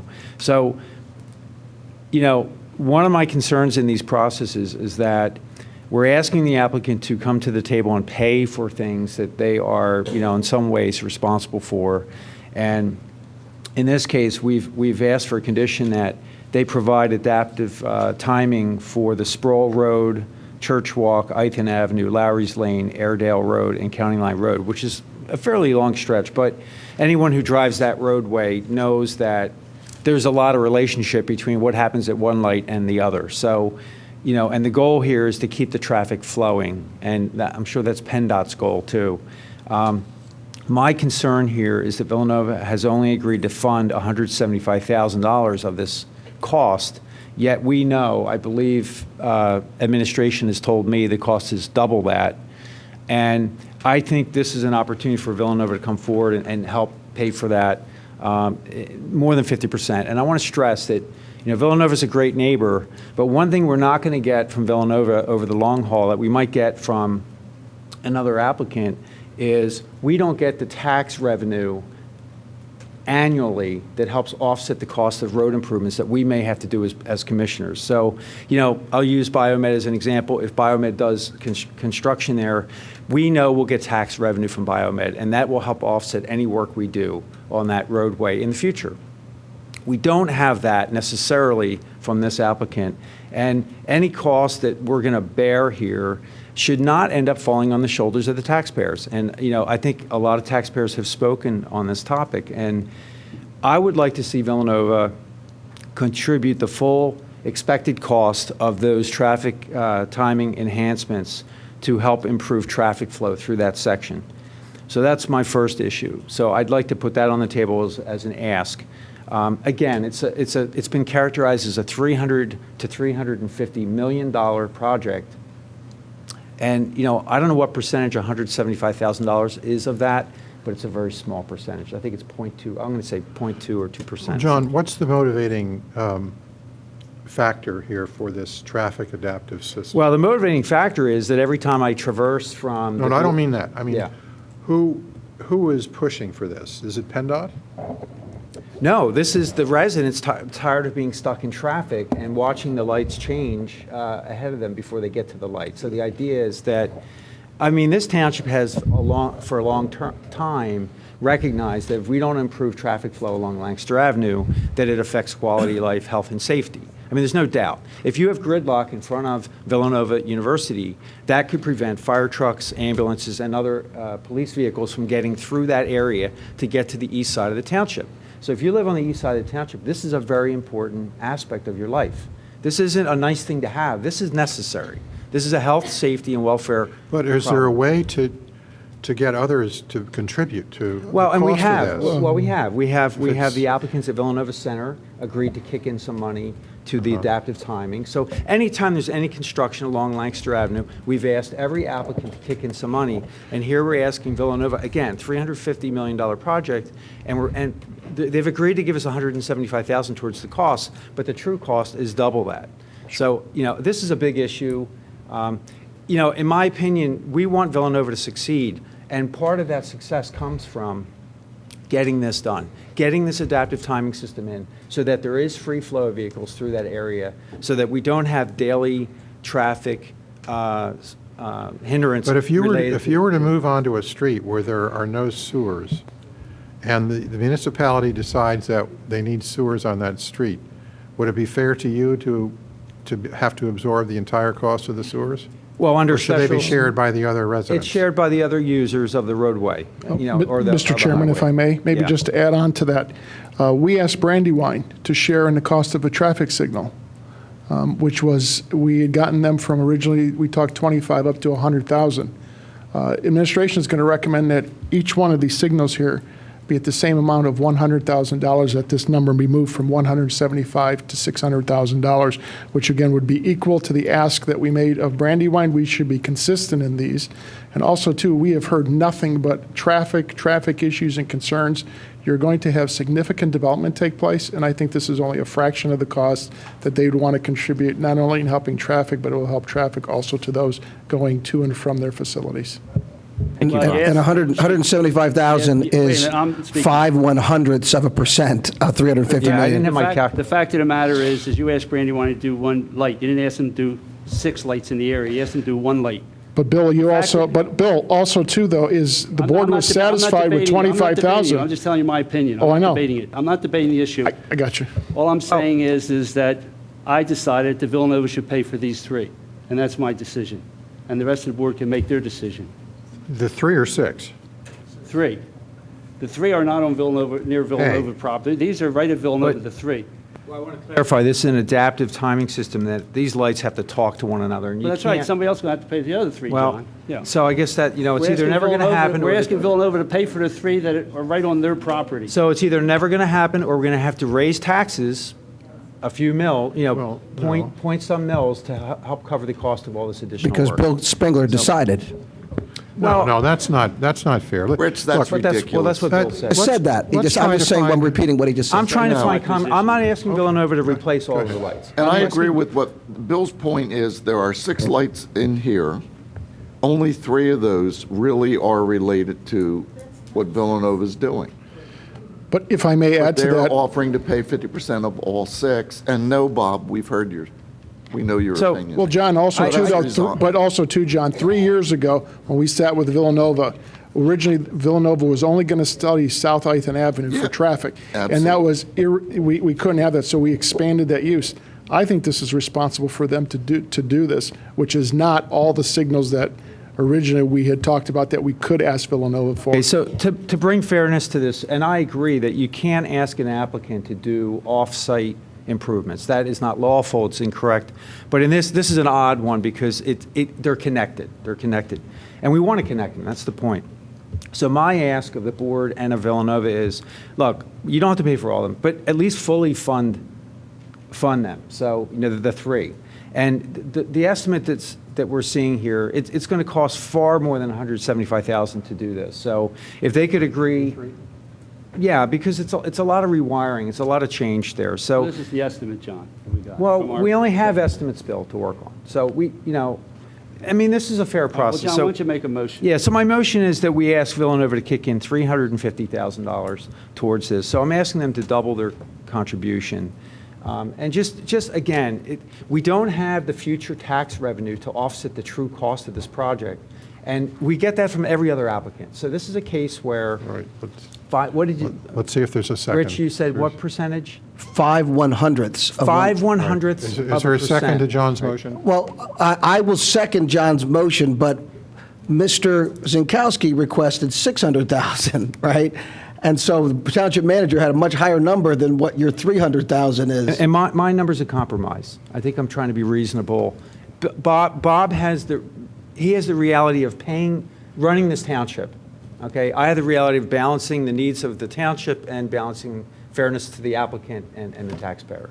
So it's a compromise. All right, Bob, is there any history for PennDOT to bear cost to do an upgrade like this? Only if it's initiated by PennDOT, but I know in the time here, I haven't seen PennDOT offer to pay for anything, actually turn more expenses over back to us.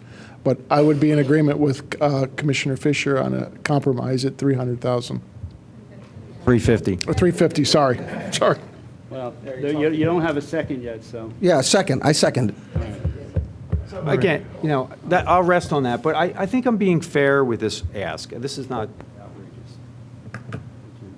Well, you The started, public wants to talk. you started out by saying that this problem is not all Villanova's, whether it's 6 intersections or 3, yet you want Villanova to pay 100% of 3. What's the? We would have any applicant pay 100% of the signals at their 100% of construction. 6, Jim. Well, So- or And 100% of 50% of 6 or Yes, if 100%? there's any They're paying public 100% of 3, but the Lowry's Lane, Airedale, and County Line are on the taxpayers. And you know what? It's a tax increase. That's the way I look. It's a tax increase. So, I don't think it's fair to have a tax increase related to such a high-value project when the applicant should be paying for a good part of it. All right. See if there's any public. Is there any member of the public who wants to speak?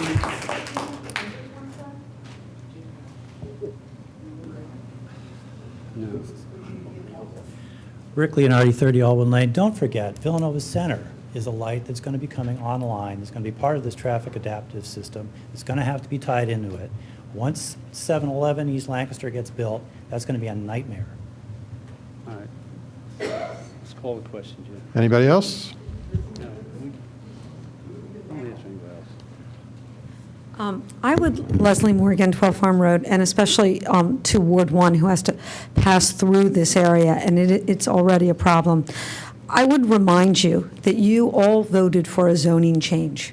The zoning change took them from about 350 dorms to 1,130. I might be off by a few, plus other uses. They would have already gotten the parking gym, so really it was just the Arts Center. And what I would say, in my calculations, is that was about a $50 to $70 million value. So where Commissioner Fisher points out that long-term we do not get taxes, though many universities do pay taxes on their commercial uses, and that's probably the wave of the future. Another way to look at it that your constituents and voters are looking at this, is you changed our zoning code when they could have built the dorms already at about 350. This is an enormous gift, and I think Beds, not dorms. dorms. What did I say? I said dorms. 350 dorms? That was what the by right plan before you changed the zoning Beds, code. you mean beds. I'm sorry? 350 beds. Beds, okay. So now it's to 1,000. I mean, the density increases the same in my mind, okay? You went from 350 to 1,135, 70, I'm not sure, and plus the performing arts and some retail. That's an enormous value gift. It was about 29 acres on Lancaster. So go buy 29 acres on Lancaster, okay? Or please, just give us the adaptive reuse. The other way, Jim, in our ward, what happened was Kaz Holloway Let's talk about reduced. Villanova. I'm trying to bring an analogy, Commissioner Springler, that you guys are very familiar with. Kaz Holloway took an old building in the center of town and reduced density by 50%. Those roads were not controlled by PennDOT by your votes. You made him repave all of them, put granite sidewalks in. He agreed to do that. We didn't make him. You pressured him in. It's couldn't the make- same thing, Bill. And it was a reduction of 50% in unit count and ownership to rental. It was an enormous project that was positive, and we still put a lot of onus on him, and he did agree to do it. Bill, you're right. And I'd love that agreement from this applicant. Thank you. All right, Jim, call the question. No more public comment. All those in favor? Hold on. My- Are you going to Oh, I'm ask the sorry. applicant if they're agreeable to this condition as part of this? Because we don't need With to. the commissioners first. The 50% seems fair to me, so I intend to not support the motion, the amendment.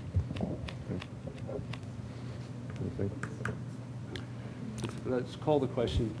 Mr. Chairman, if staff has the opportunity to speak? Staff already spoke. No, we didn't.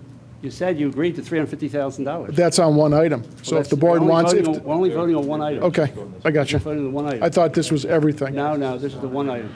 Call the Right. question, Jim. All those in favor of the motion say aye. Aye. All those opposed say nay. Nay. Nay. Jim, that was just the amendment, correct? Yes. So the motion fails, what do we have, 2 to 4? 2 to 4.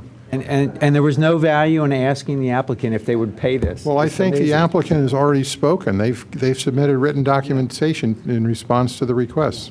They don't have to stand up at everything and say yes or no. We're not going to debate this with them. Again, they have their request in, and if we want to add something, we'll vote on it. We'll get it the next stage, I guess. All right, John, you have another item. Yeah, the other item is, was part of, I believe, item 1. It was struck.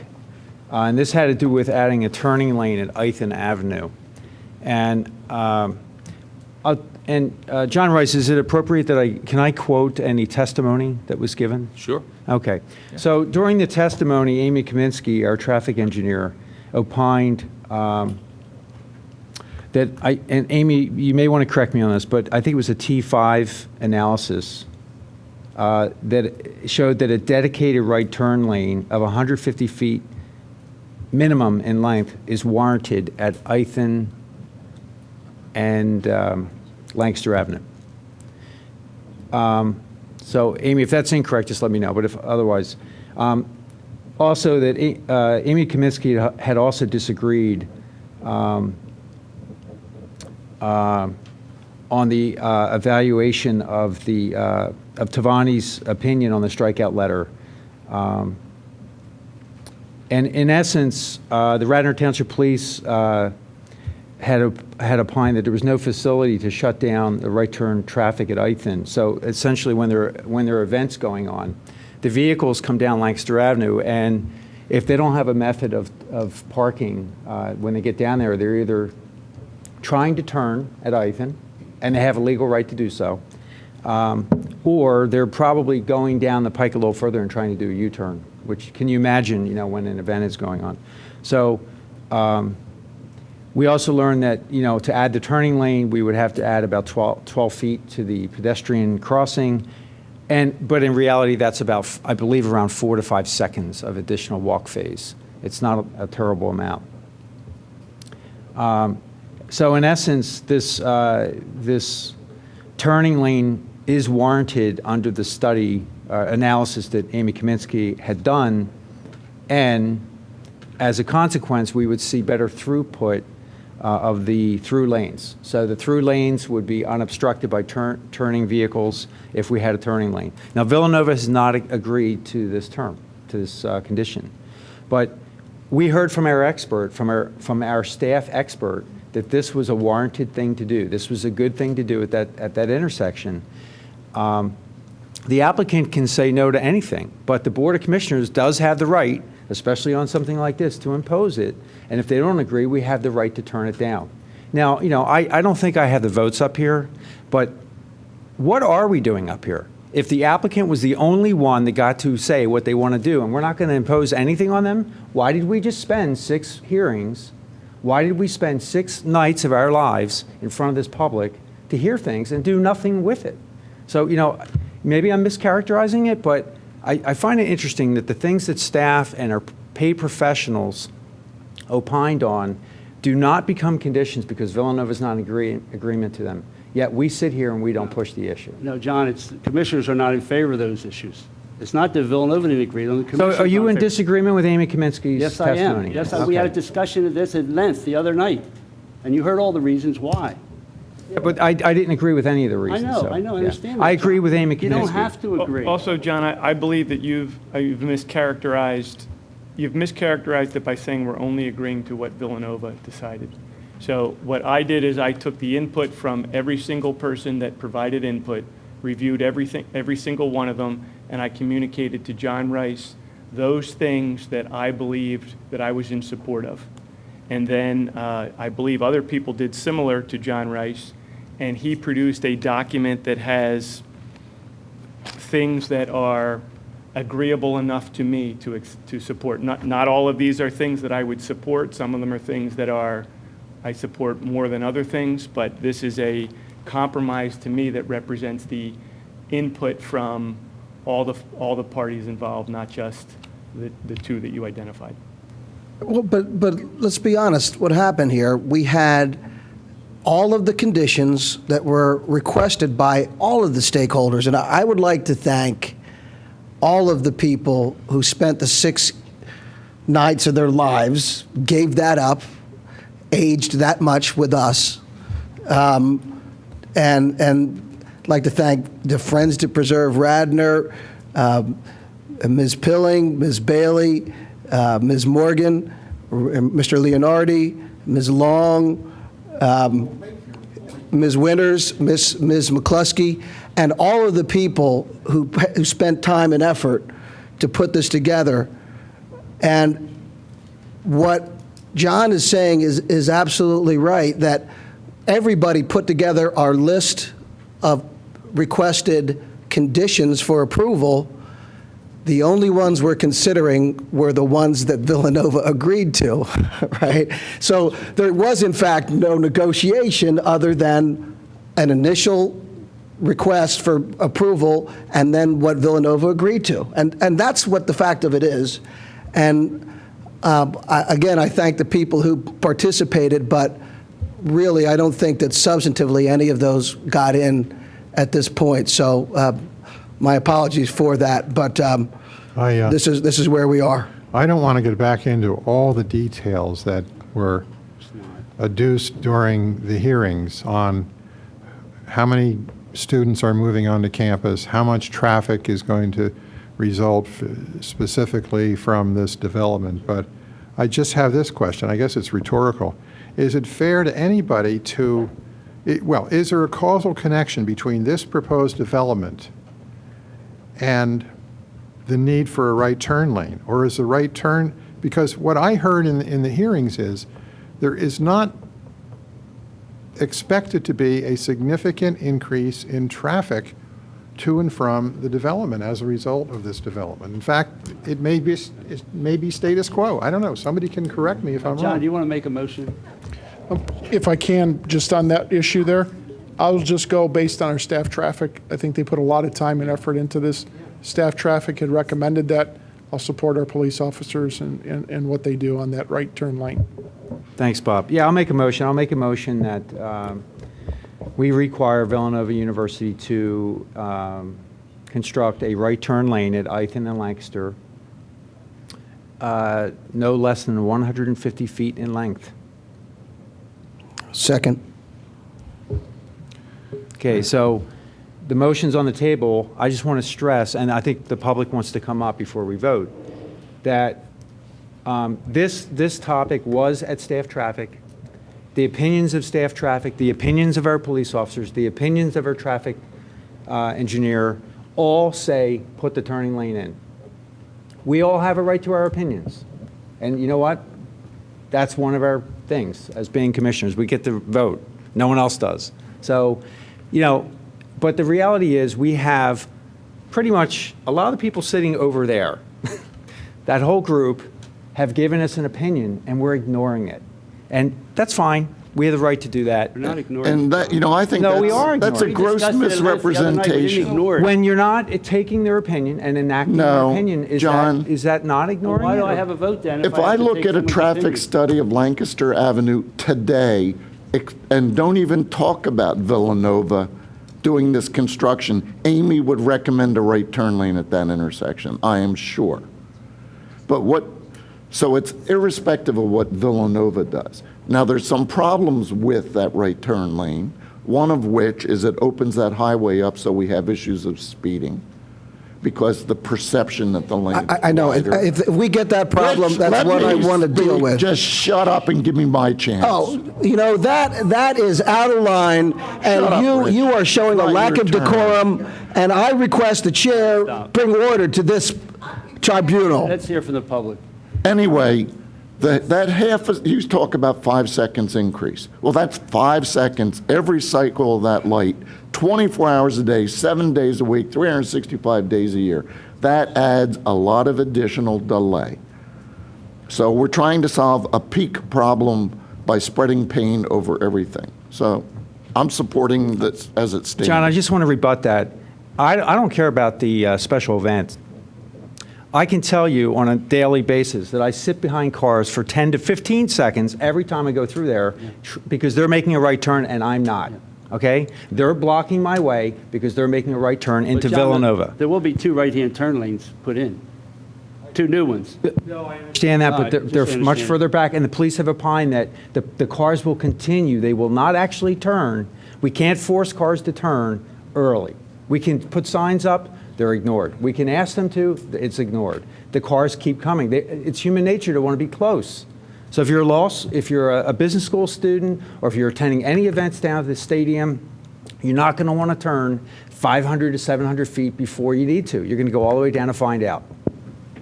Just one question. Is there an aesthetic issue regarding a dedicated right turn lane? Impact on the frontage of the campus? Is it a negative aesthetic impact? Let's just ask the public comments so we can vote. Right. You know. I believe that there would be a negative impact. I mean, Commission- part of the appeal for part of the appeal of the CICD to me is the idea of bringing the buildings closer to the street. And then to bring the building closer to the street and expand the street by 12 feet is counterproductive for me to the intent of this ordinance. So I think it would be a mistake to add the right lane.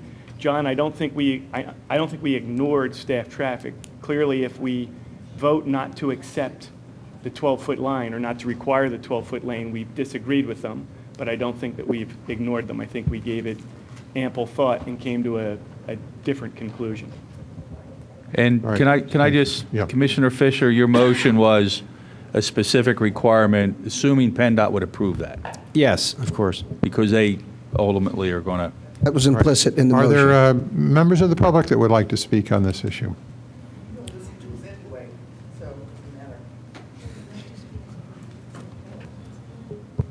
Sarah Pelling, Garrett Avenue. I will refute Mr. Nagel, and why I will agree with Mr. Fisher. Unfortunately, I have to come east on Lancaster Pike fairly often, and I am always stuck, because if you're in the left-hand lane, that's where the people are going to take a left to go onto the campus. And if you're in the right-hand lane, you are stuck till those cars stop and ooze their way around the corner.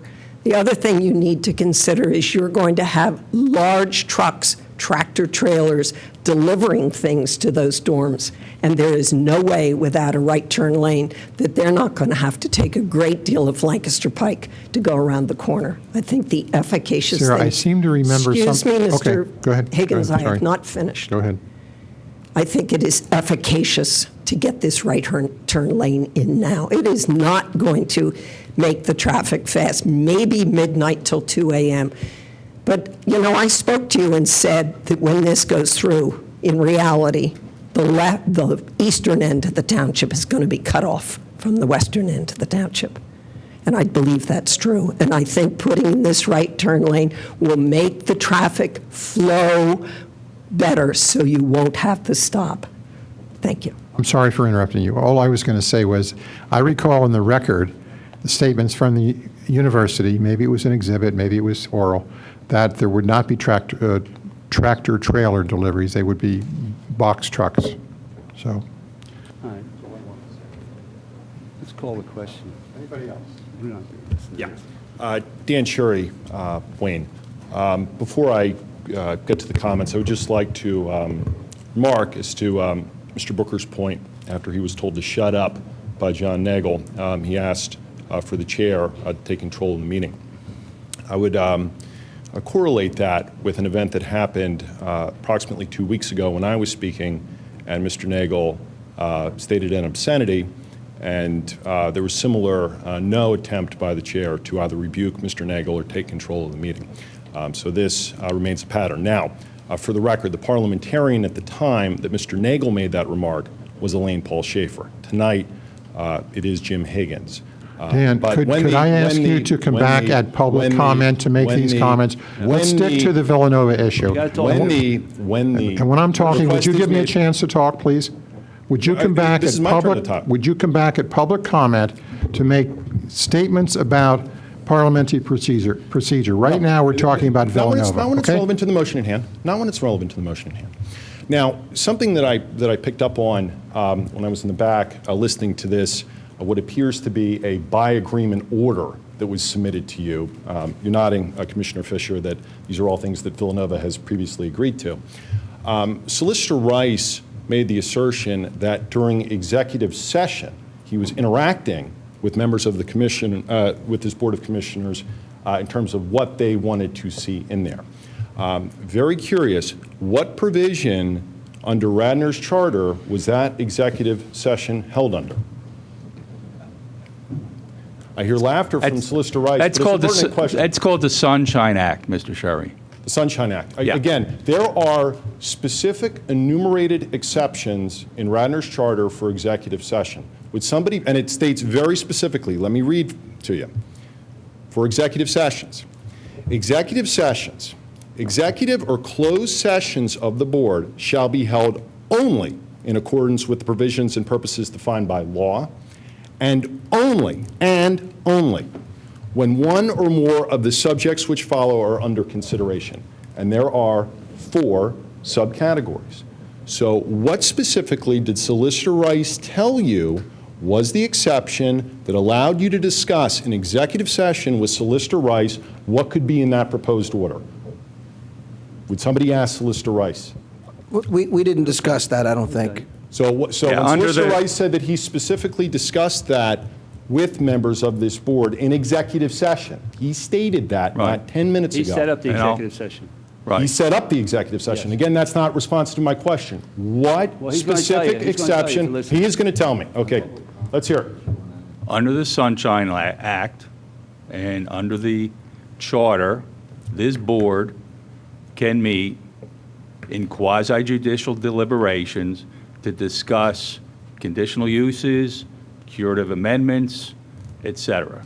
That's totally false. Here's what the charter says specifically in terms of the 4 enumerated Mr. exceptions. Sherry, can I have the gavel, 4 enumerated exceptions. I'll send you the case law, Mr. Sherry. Number 1, matters of litigation. Mr. Sherry, please clearly not look at me. Look at me, please, Mr. Sherry. You interrupted Mr. Rice. Let him finish. He stated specifically. Let him finish, please. Okay, tell me what the exception is. I'll wait. I'll take as long as it needs. Jim, what is the exception? Jim, we're talking on the amendment. He said that he answered it. Okay, here are the 4 enumerated exceptions. He didn't cite one of them. Number 1, matters of litigation of which the township is a party, not present. Number 2, Incorrect. personnel matters concerning any individual employee, prospective employee, or appointee.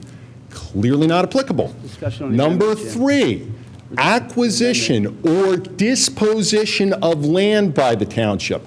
Not applicable. You're not acquiring land, you're not getting rid of land. And number 4, developing strategy for labor negotiations, which obviously has nothing to do with the CICD.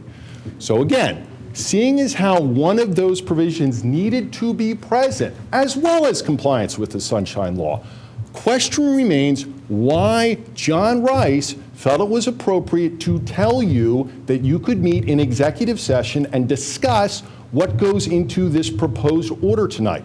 That type of deliberation should have occurred in public so that the public could hear what you all wanted to have included in the proposed order.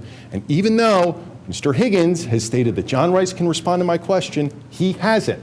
And even though Commissioner Spengler has stated that John Rice is waiting to respond to my question, he still hasn't. So when I step down from this lectern, I hope that somebody will ask John Rice whether or not one of those exceptions was present when you discussed an executive session. Last point.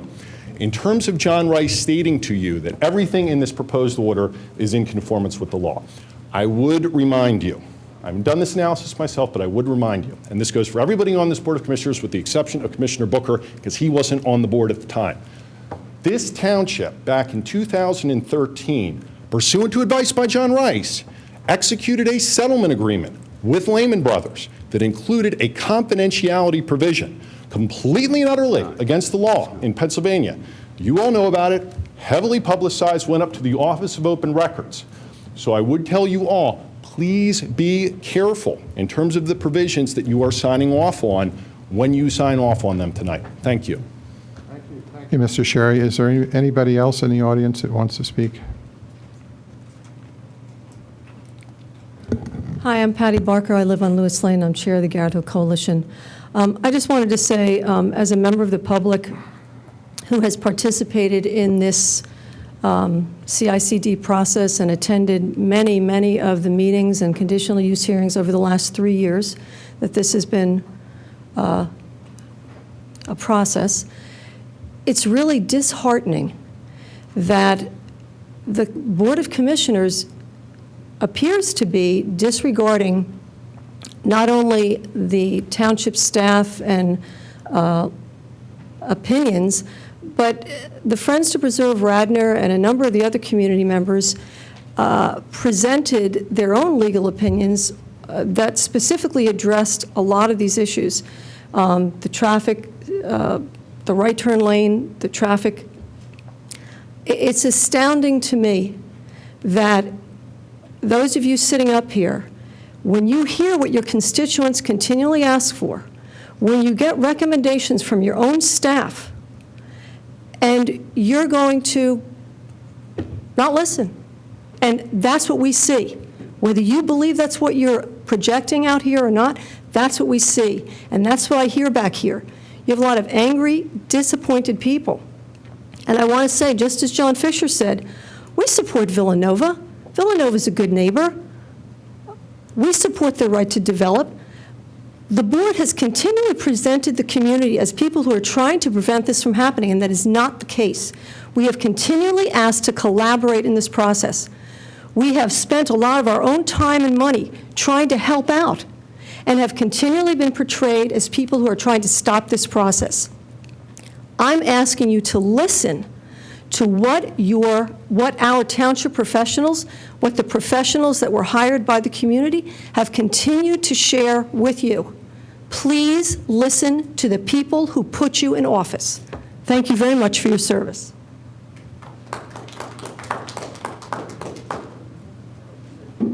Yeah, very quickly, Mr. Higgins, your comments just now about the size of the truck that Villanova says is going to be coming around the corner at Ithan and Lancaster. From their proposed conditions of approval, all parties document, proposed condition number 27, that if no significant change is made to the southwest corner of Ithan and Lancaster, either in the form of a dedicated right turn lane or at least a redesigned corner with radically wider turn radius, that no delivery be made to the new dorm complex by any vehicle larger than a box truck, and that substantial penalties be published for violations of this condition.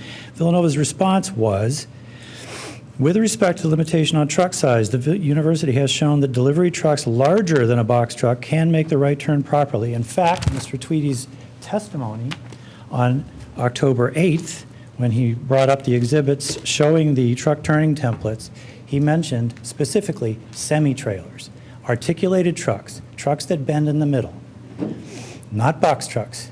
That's what Villanova contemplates sending around that corner, and it cannot be done. Well, I preface my comment by saying I really don't want to get into the facts and into the details. So I guess I'm a victim of my own. Call the question, Jim. Jim, call the question. Mr. R., do you want to say something? Good evening, Phil R., Meredith Avenue in Rosemont. Just very briefly, I want to support my commissioner and his asking that you respectfully, seriously, even more than you have already, listen to your experts. These are people who are your paid professionals and people who are out there on the line every day who handle the traffic issues, and they see them firsthand.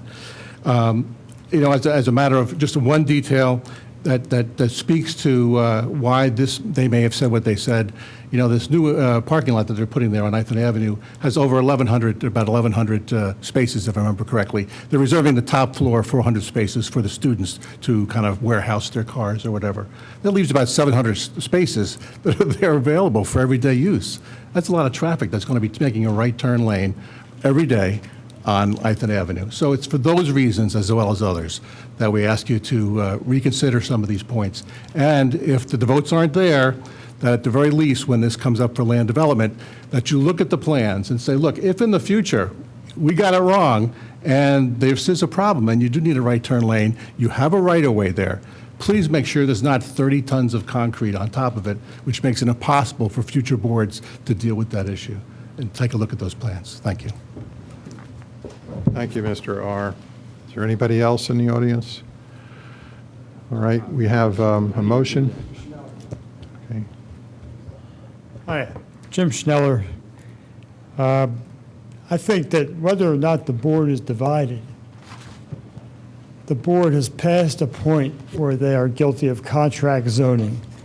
It's plainly apparent, and I'll read you a definition, that contract zoning, which is defined as illegal by our Supreme Court of Pennsylvania, is right in front of us. It's an attempt by a municipality and a landowner to circumvent by a private, whether secretly or otherwise off the scenes, negotiated contract, constructive or not, the statutory public process of land use planning embodied by the municipality's planning code.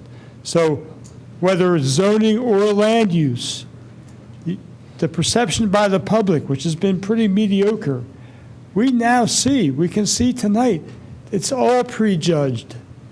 And our hopes and our dreams are really dashed, and we're bitterly disappointed.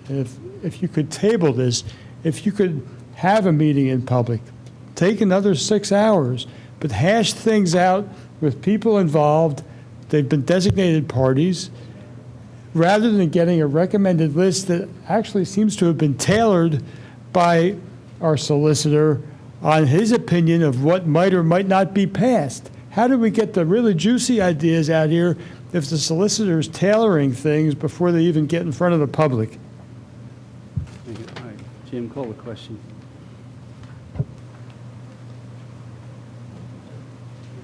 There's no more comment. I just want to go back over. John Fisher, we have your motion on the floor. It's been seconded by Mr. Booker.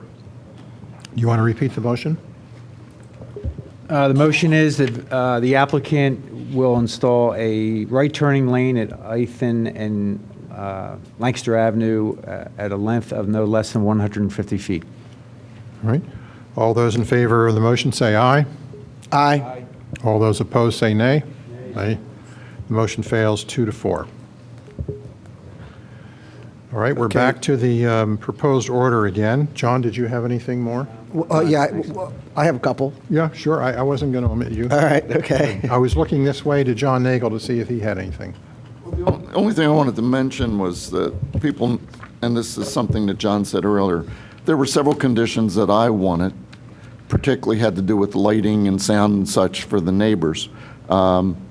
We were able to incorporate something about the sound in these conditions. However, the lighting will come during land development. As you know, the CICD, we were able to incorporate dark sky standards, which should make much less glow to the neighbors. Additionally, I'm going to ask during land development that on at least the south side of the dorms, that the dorm facades are not illuminated, which would like glow at your homes. So there are some things that get done under conditional use, some things that get done in land development. So the process is far from over. All right, Mr. Booker. Number 11, on recommendation of several stormwater experts, I would request that we change the provision about halfway down, and it is the second sentence, I believe, which should read, "The applicant shall conduct soil testing as necessary to determine whether the site can accommodate volume management in excess." This should be excess, shouldn't it? Excess of 1.5 inch of runoff from all impervious surface, and if it is possible, provide volume management in excess of 1.5 inch of runoff. That's my motion, that we change both of those, change the word access in the second sentence of 11 to excess, and then 1 inch to 1.5 inches in both locations on number 11.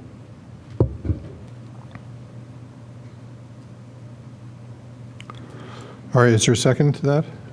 I'll second that.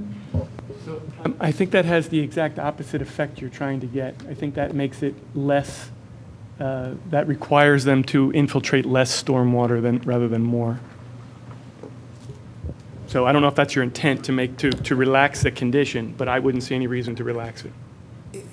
Yeah, I don't see how that could be. It requires them to manage 1.5 rather than 1. Well, that's not what you said, but you would have. That's provide volume management in excess of 1.5. So now they're saying they will do it in excess of 1, and so what you're saying is you're raising the floor. That's the way I heard it, at least, so that they would have to. I mean, essentially, what you wanted, maybe it's just semantics, but my guess is that what you want is you want them to infiltrate 1.5 inches or more.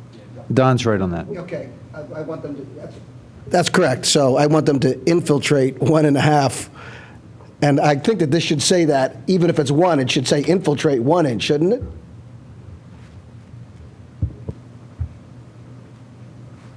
I'm sorry, I'm not sure.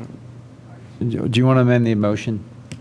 So infiltrate 1.5 inch? Yes. That's the sum and substance of the motion. We can vote on that.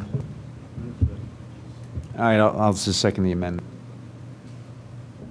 I seem to recall that this was fully vetted at one of the hearings under the conditional use process. I don't think the applicant was in favor of it, but do you have reasons why you think this is important? Well, I think in general, the concept is to provide greater stormwater management than is offered under the conditional use at this point. Notwithstanding the fact that Villanova will provide better stormwater management than is currently at the site, the intent of this is to increase above what is contemplated by the conditions to an even greater level of stormwater management as recommended by many of the constituents and experts in the testimony that was provided. So I still don't think it's accomplishing anything, though, because essentially you have you've set a floor, and all you're doing is saying that and they're saying they'll infiltrate anything more than that floor. And all you've done is picked a value that's above that floor, which they're going to infiltrate anyway. Well, if it doesn't make a difference, then why not agree to it? Yeah, because I don't like thinking about that at 9:05. Like, this to me is comfortable. I think this is prudent, and I don't believe that what you proposed would change would do what you want to do. I'm relying on the advice of experts, okay? That's the advice I could give. Any further discussion up at this level? Is there anybody in the audience that would like to comment?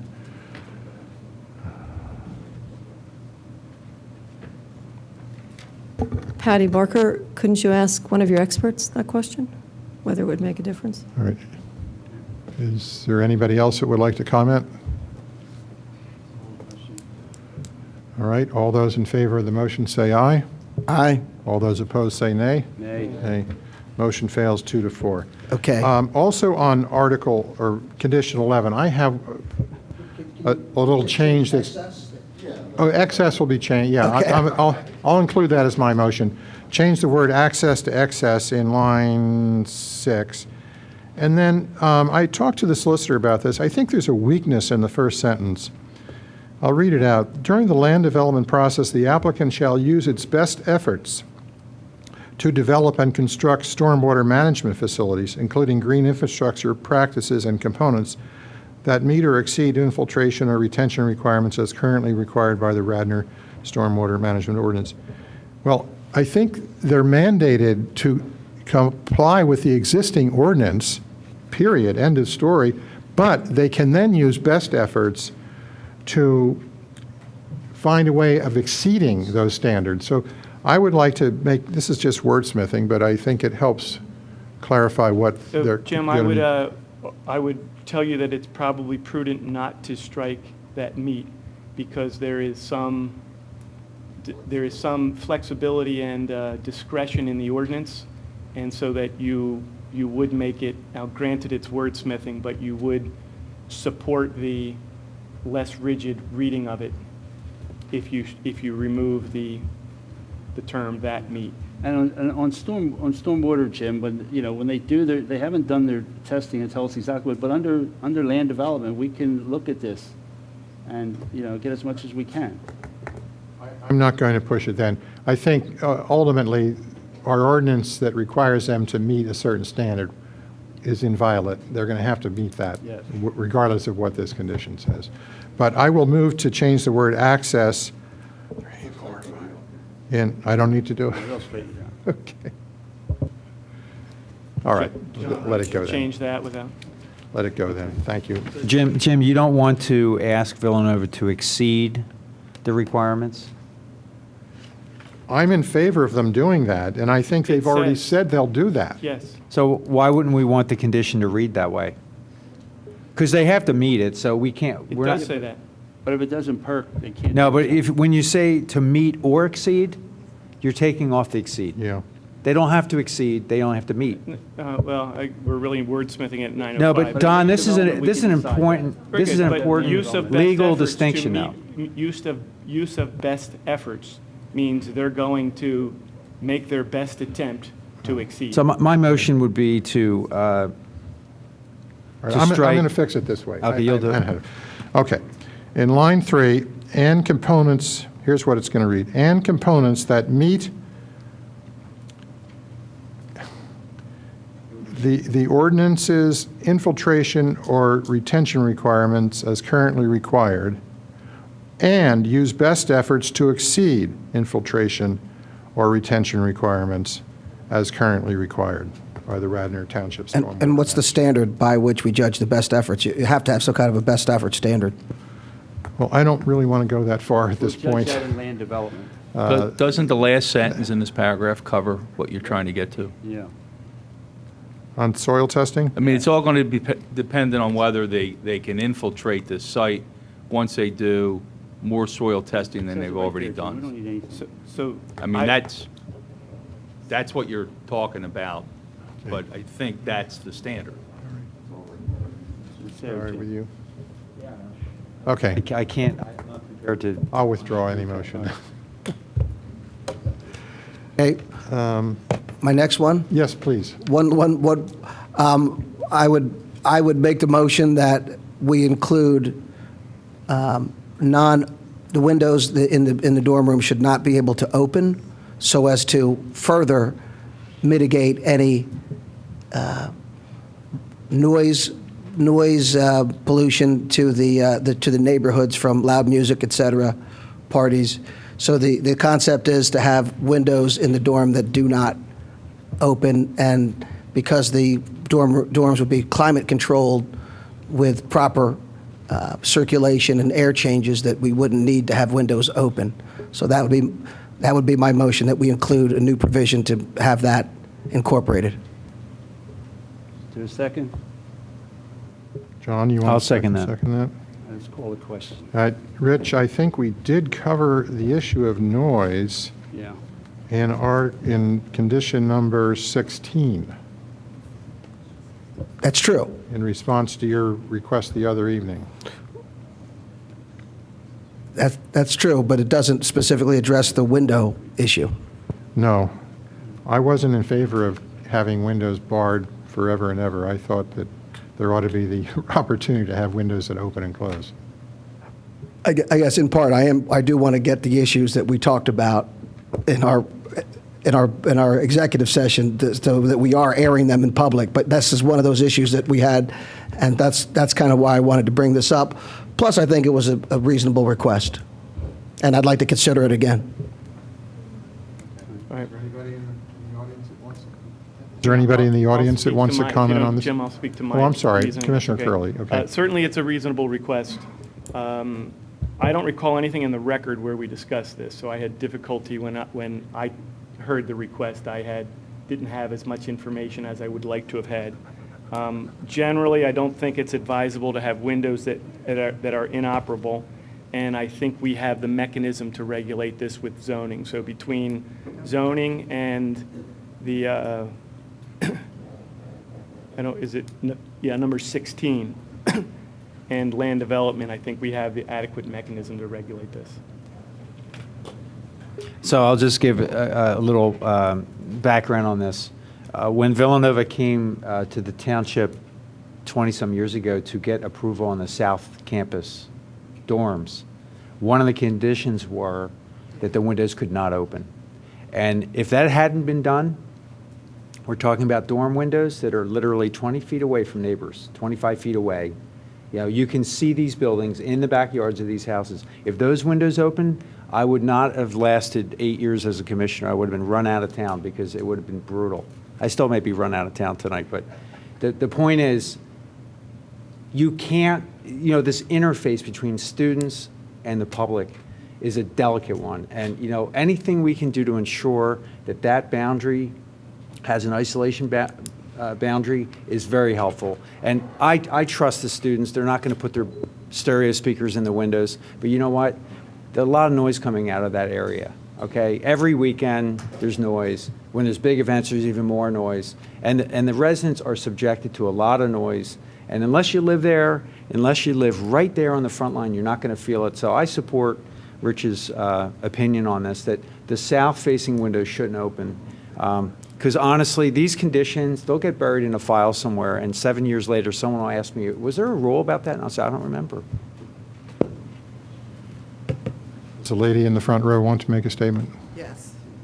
My name is Jane Galley. I live on Barclayton Road, and I would like to remind this board that when those south dorms were put in, as John has mentioned, that was one of the provisions because they were, and we still have to live with every rock concert that Villanova decides to have, or whatever events that has giant speakers that are filling our neighborhoods with music, if you could call it that. Second of all, I would also like to remind this board that when those dorms were put up against the zoning density, we ended up with almost 2 to 3 feet of raw sewage on Barclayton Road and Brookley because, we forgot about the fact that those kids create garbage and they flush toilets. So when you're talking about it doesn't really matter or it's, no big deal, it's a big deal to the people who have to deal with it. every single day. We have to drive with them, we have to pick up their garbage, we have to listen to their music. You know, it's like, hello, we live there. We pay taxes. They don't. And I'm really angry about it because you all forget.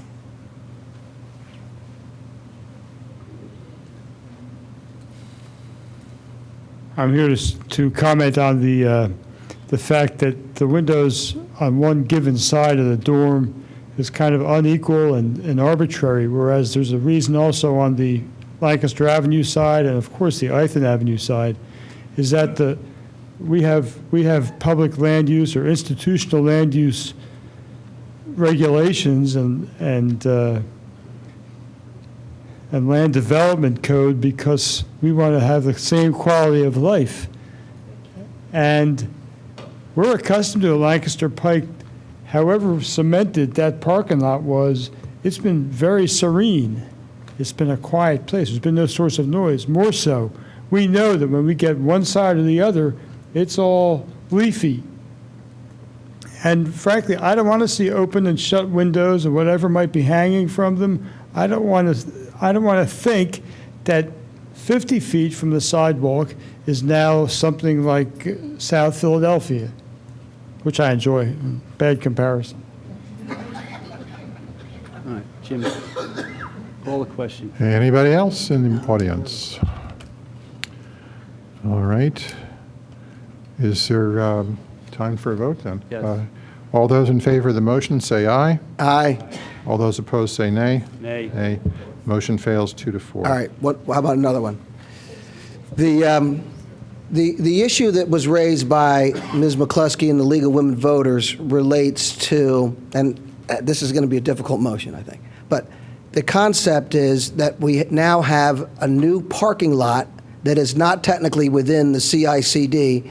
It is behind the houses that are on Lancaster Avenue. It's the replacement lot, basically. So John, what is that? That's zone commercial right now, correct? Right. So the issue is we're building a new parking lot in a commercial zoned area. It's basically moving the parking lot from where it is today to behind the houses that are on Lancaster Avenue that go basically from Spring Mill up to the church there, whatever that road is, Church Walk. And the League of Women Voters cited a problem in that we are setting a precedence that would provide for parking lots to be built in a zoned area that would not be permitted otherwise. So and it is outside technically of the CICD. So my motion would be that we include a provision that that condition not be binding or set any precedence with respect to any future development. Does that make sense? No. If it doesn't, then kindly reformulate it so it would make sense for me. Which condition not be binding? No, he wants to do it. It can't be Well- anybody else in the township.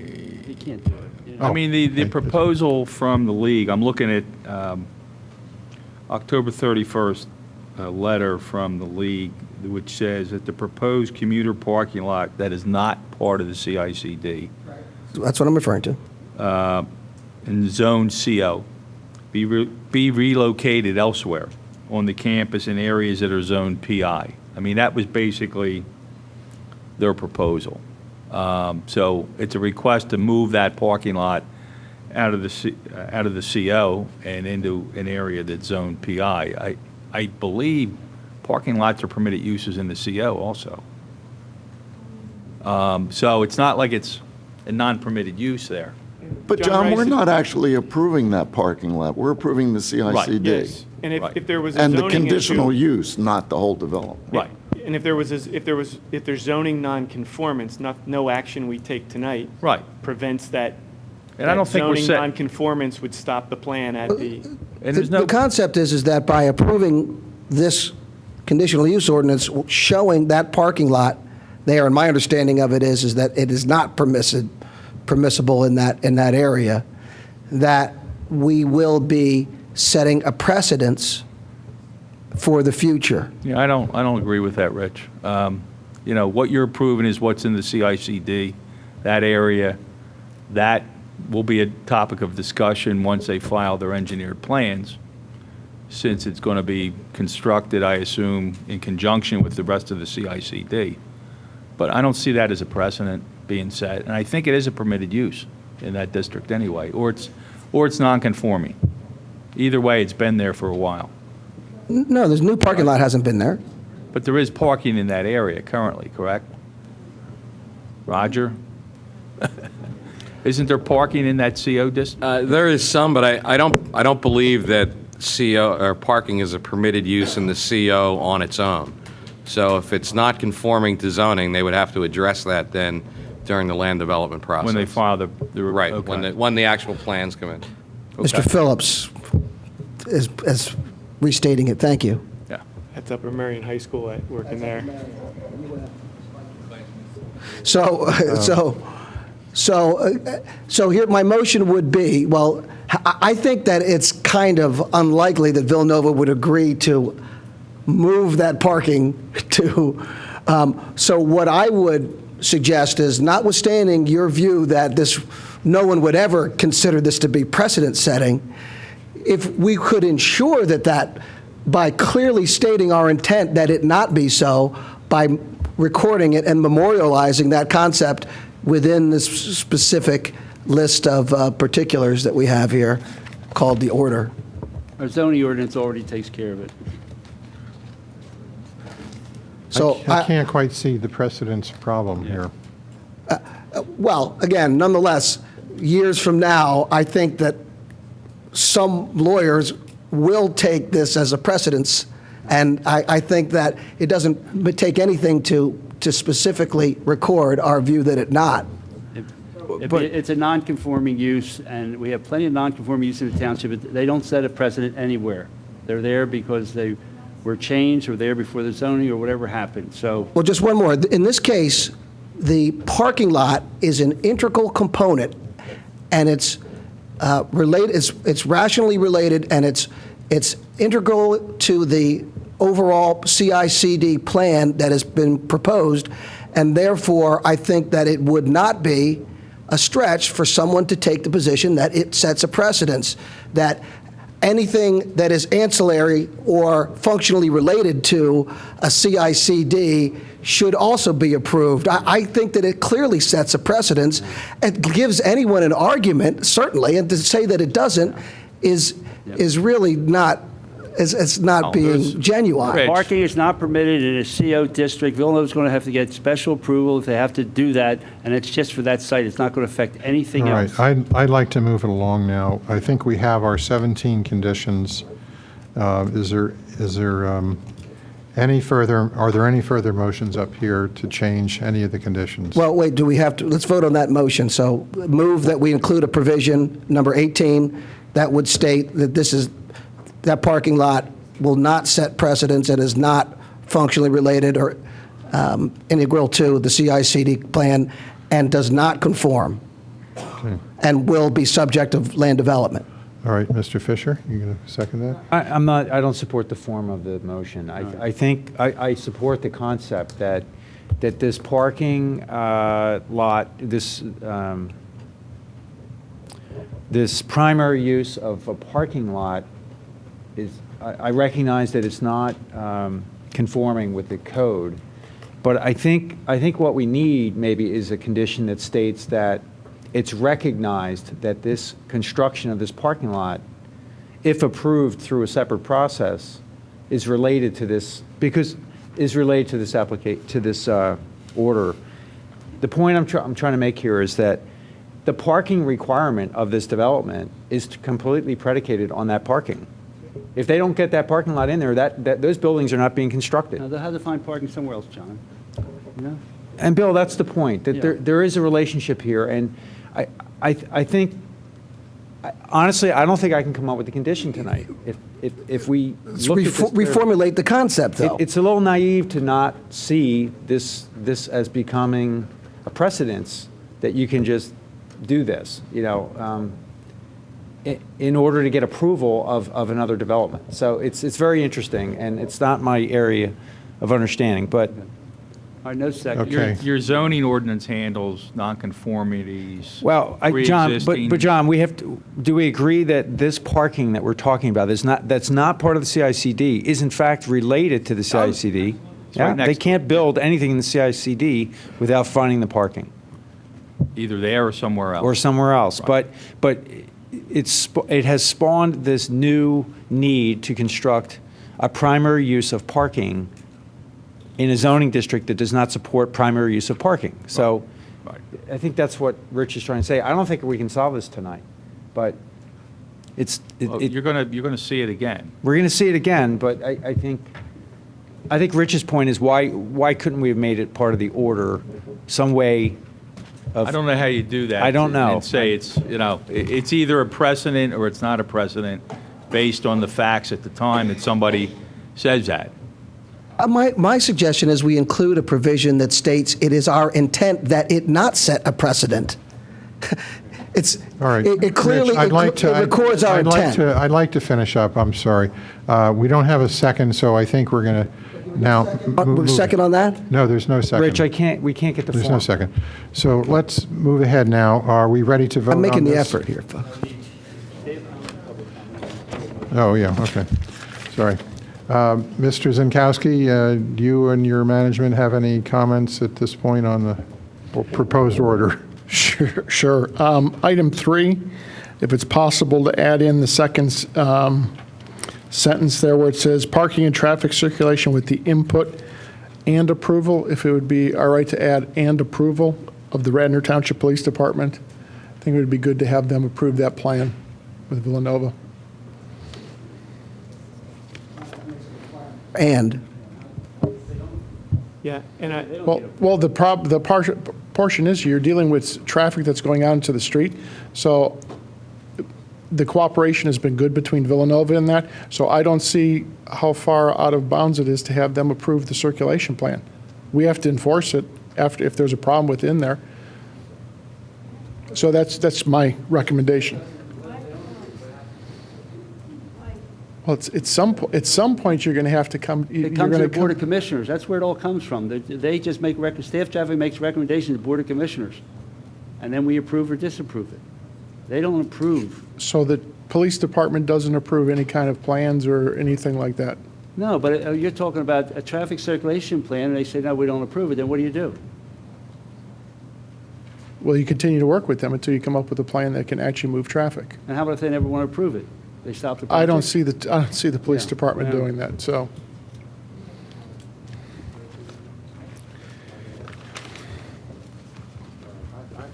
I tend to favor what he said. Don Curley, do you? Okay. no, I have a feeling, well, one of my concerns is that they're only going to approve it if there's a right turn lane. So to me, the spirit of this is that the two parties work together and create a plan. I would keep the wording as it's written.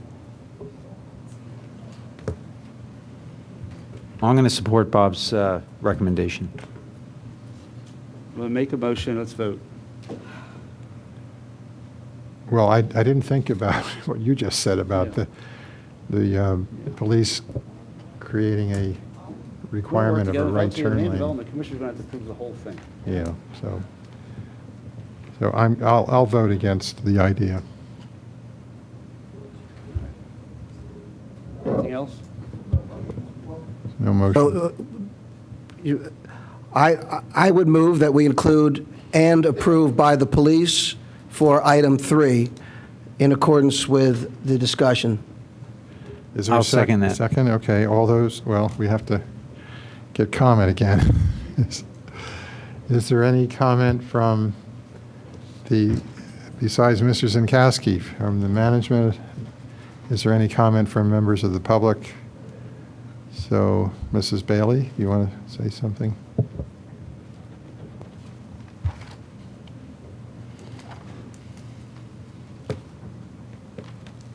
Hi, good evening. Tony Bailey, Barclayton Road. I just have a question about the parishioner parking once again. We're just talking about this one issue Oh, right now. I have to We're wait. talking- yeah. Okay, you haven't, oh, sorry, we I'll be haven't got back. All right, call the question, Jim. Those in favor say aye. Aye. All those opposed say nay. Nay. What about Bob Zinkowski? He said Motion- aye. Motion didn't he? fails 2-4. Sorry, Rich. Okay. Bob doesn't get a vote either, only these guys. Forgot, you're right. We want it that way, too. I forgot. Bob, do you have any more, that $1 million fire truck or anything similar? Don't ask.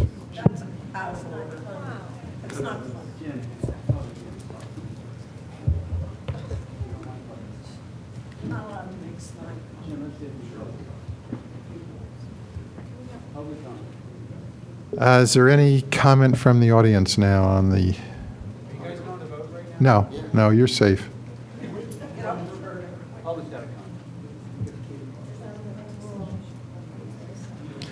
Sarah doesn't have a sense of humor, does she?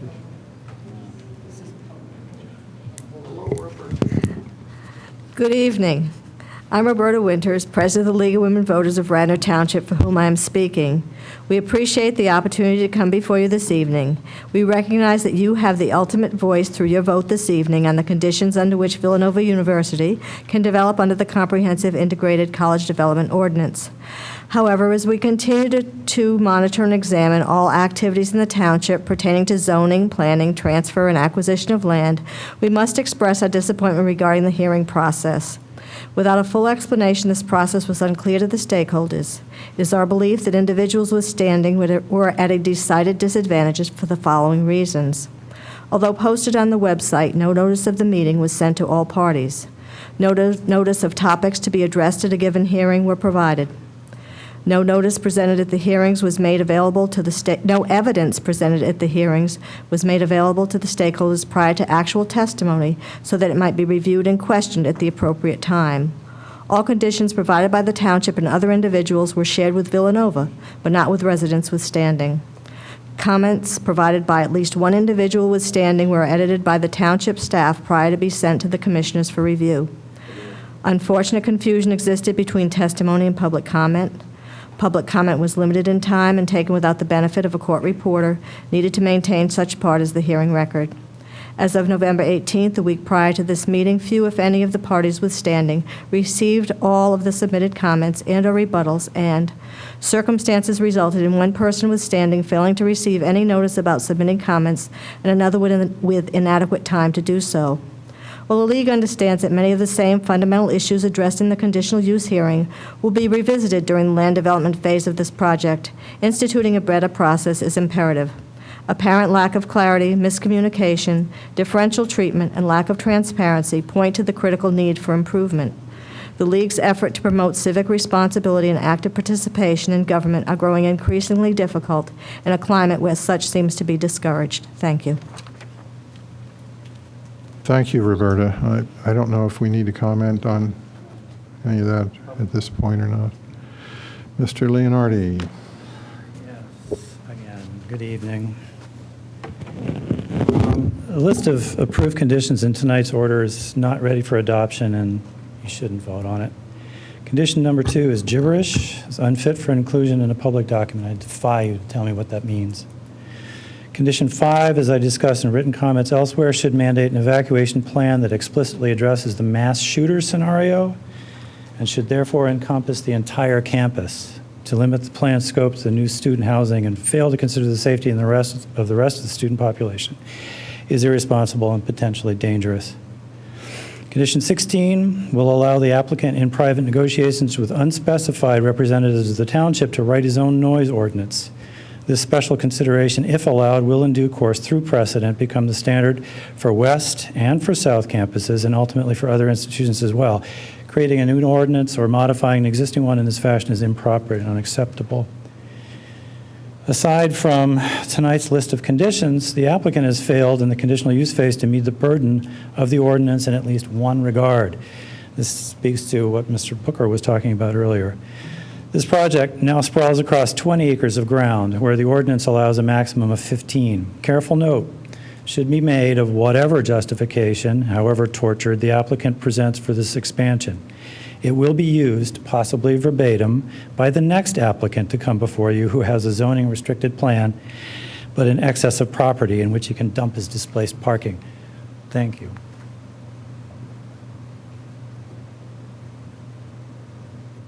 Would anybody like to try to improve the wording in Article 2? Oh, okay. Good evening, Tony Bailey, Hi, Tony. Barclayton Road. I see that number 14, the applicant shall permit parishioners to park on a space available basis on the north side of Lancaster Avenue on existing Villanova property adjacent to the church for church-related events. When there isn't space available, where will the parishioners park? Does that mean they'll go to the church surface parking lot, which is, everybody can park there. It's not just for church, it's for visitors and whatnot. And I'm just concerned for the parishioners who won't have that space available like they have now, that they'll have to park in the parking garage, which is about a quarter of a mile from the church. But I don't think we can solve the parking for the church. In fact, I was going to raise this as an issue. Why is this even in this order? It has nothing to do with zoning. That was an issue that was raised by some of the parties. Villanova responded to it. My understanding, I don't know the history of parking during church services, but I think there was some concern that some parking that they currently use is being removed by this project, and that this would supplement it, this condition would supplement the parking that's being removed. So someone in this room put this condition forward. Villanova agreed to it as is. And I thought, my understanding is to address a possible loss of parking. John Rice says, I would understand this process then, item 14, during land development, that particular of where will they park can be addressed. And Right. item 14 is the basis with which the township can, Right. I don't know if force is the right word, but compel Well, I think Villanova to that provide parking that's the satisfied. details of, how many, what's the calendar of church events? Villanova should produce that. And then where are people going to park during those church events? It's a parish church, I mean, so, Right, it's a parish church, so they deal with Villanova, and Villanova's always been receptive to you, haven't they? Have they ever fought you on the use of the church? I used to usher with an 84-year-old who used to park on the north side. He was harassed constantly by one of the residents of the monastery, including, do you go to Villanova? Oh, you don't go to Villanova? I'm going to have your car towed. He quit after being a part of the parish for 41 years. What did the pastor do? He threatened him with having his car pastor? towed. The pastor? It was a priest, a Yeah, well, retired priest. This is your pastor and your church to deal with this issue. Well, we are trying to deal with Okay. that, but that does not negate the fact that this happened. And there are ongoing issues Well, we'll every single Sunday, We'll discuss it at land development.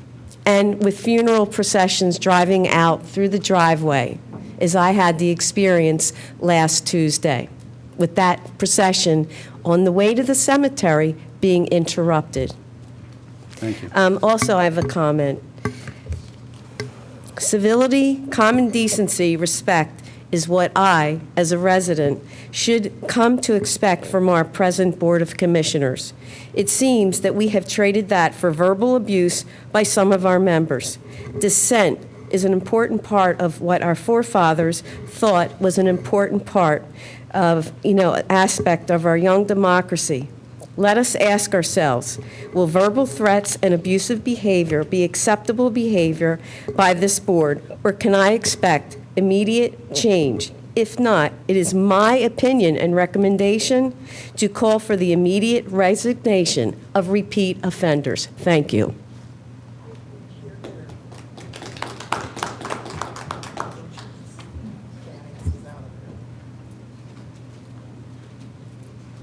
Hello, Jim Schneller. I had mentioned that maybe you might table it or give some more time for percolation. And to wrap that up, I wanted to say that an issue I've always had with this plan is that despite a large give from the township, there's not a lot of give back. And that has coalesced tonight into some strong issues that don't seem to want to go away. And I think that the perks offered don't have to be big chunks, and I don't think that they have to end. I don't think the process has to end. I think personally that there's an absence of smaller things like a bus shelter maybe, or the benches every 100 yards along Lancaster Pike to make Lancaster Pike look like something besides a cattle chute that funnels people one way and students the other way. It's really important to take advantage of this project to make Lancaster Avenue livable. And if you're going to take away our viewscape, how about adding all the wonderful things that planners seem to be able to come up with? I also have to mention that Aldwyn Triangle is absolutely not a give. 2/5 or more of that triangle is a bog. And you cannot build on a bog in Radnor, nor within 50 feet of it, according to this new CDIC. Also, I'm extremely concerned because this condition about St. Thomas and having access to parking is amazingly narrow. If you drive past there anytime from 8 a.m. until noon, you see dozens of people crossing Lancaster Pike. Villanova is not likely to come up with parking for a dozen or 2 dozen cars behind the chapel. It's astounding to me that they really might be shuffled off to the parking structure. More so, this is a time to really face the issue and really to sit back for a year and wait on that section at least, because the King of Prussia feasibility study for a high-speed line spur to King of Prussia is moving along. And both Villanova and the township would benefit from 50 or more parking spaces being left there and taken out of this plan, because people are going to love to park and ride to King of Prussia. Same with 145 King of Prussia Road. So please do something, especially about 14, that parishioners won't be forced to wrangle with Villanova and just to keep the status quo. Can we just leave it as it is? Thank you. Thank you. And keep the process open.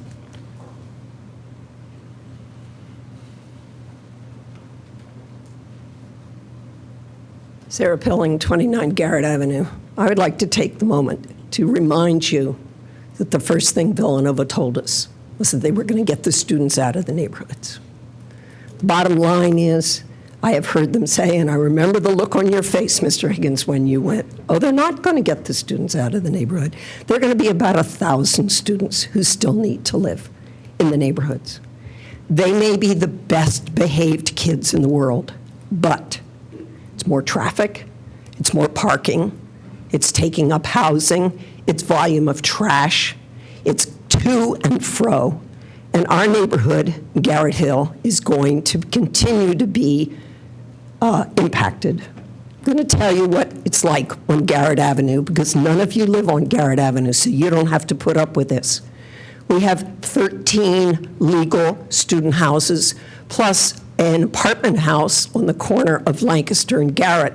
Their cars come off onto Garrett. Their trash goes onto Garrett. They have 6 apartments in there. That's 12 more. We have 19 non-student rental properties on Garrett Avenue. We have 4 empty properties, have been empty for 4 years. We have one that's for rent, one that's being redone, and we have 7 businesses. We have only about 30 to 32 owner-occupied houses. We are a neighborhood in peril. It is coming up, thanks to the help of John Fisher and the fortitude of Garrett Hill to change the zoning for the Garrett Hill district. But we are going to have the students. And if you think there are only 2 students per house, you're smoking something. That is not really controlled by Villanova, and it's not necessarily controlled by the students. It's controlled by the landlords. And you may or may not remember that 2 years ago, a landlord was thrown out for a year because he was charging for his house, a twin, $44,000 rent for 10 months, plus a $6,000 security deposit that he extracted. So that was $50,000 a year. I happen to know he paid $80,000 for the house because I looked into buying it to become not a college landlord, but to become a property owner for investment. So I'd just like you to remember the first premise, we're going to get the students out of the neighborhoods. No, we're not. We have 875 now who can't live in these dorms, can't live on campus. And we're going to have the same thing, if not more. Thank you.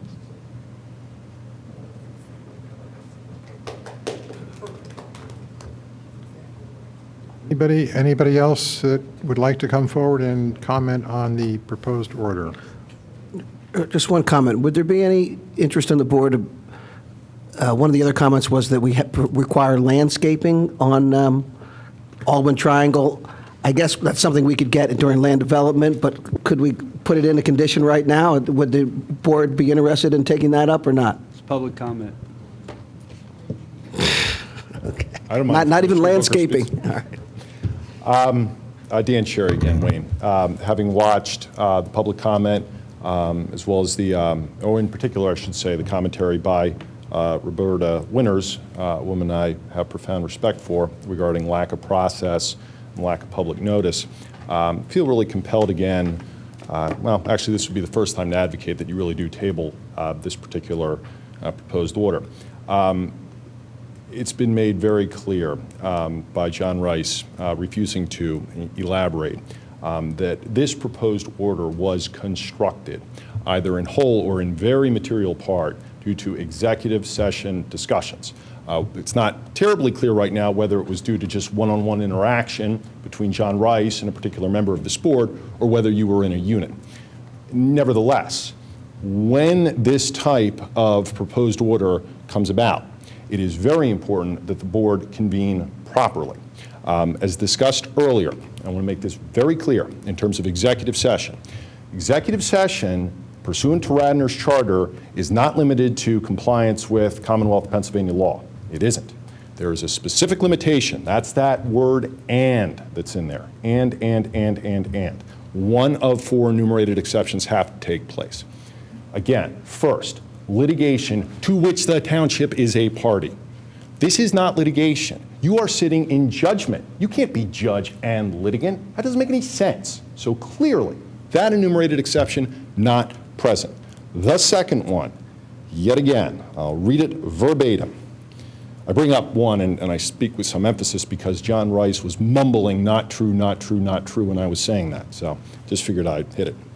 Personnel matters concerning any individual employee, prospective employee, or appointee. Not present, not even attempted to be argued. Number 3, this is the one that I thought John Rice would be mumbling applied. He didn't. Acquisition or disposition of land by the township. Not a broad real estate exception, but actually, are you buying land or are you getting rid of land? Not present. Ergo, no executive session under that enumerated exception. And finally, developing strategy, which this ain't. This is a proposed order for labor negotiations or other negotiations to which the township is a party. You're not a party here. You're sitting in judgment of Villanova. So again, highly recommend that you table this, start fresh when ideas and constructs as to what should go into this proposed order are made in public. Comply with the charter.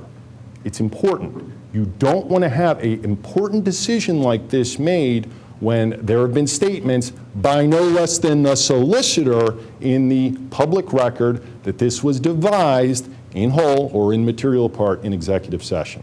Thank you. Thank you, Mr. Sherry. Is there anybody else in the audience?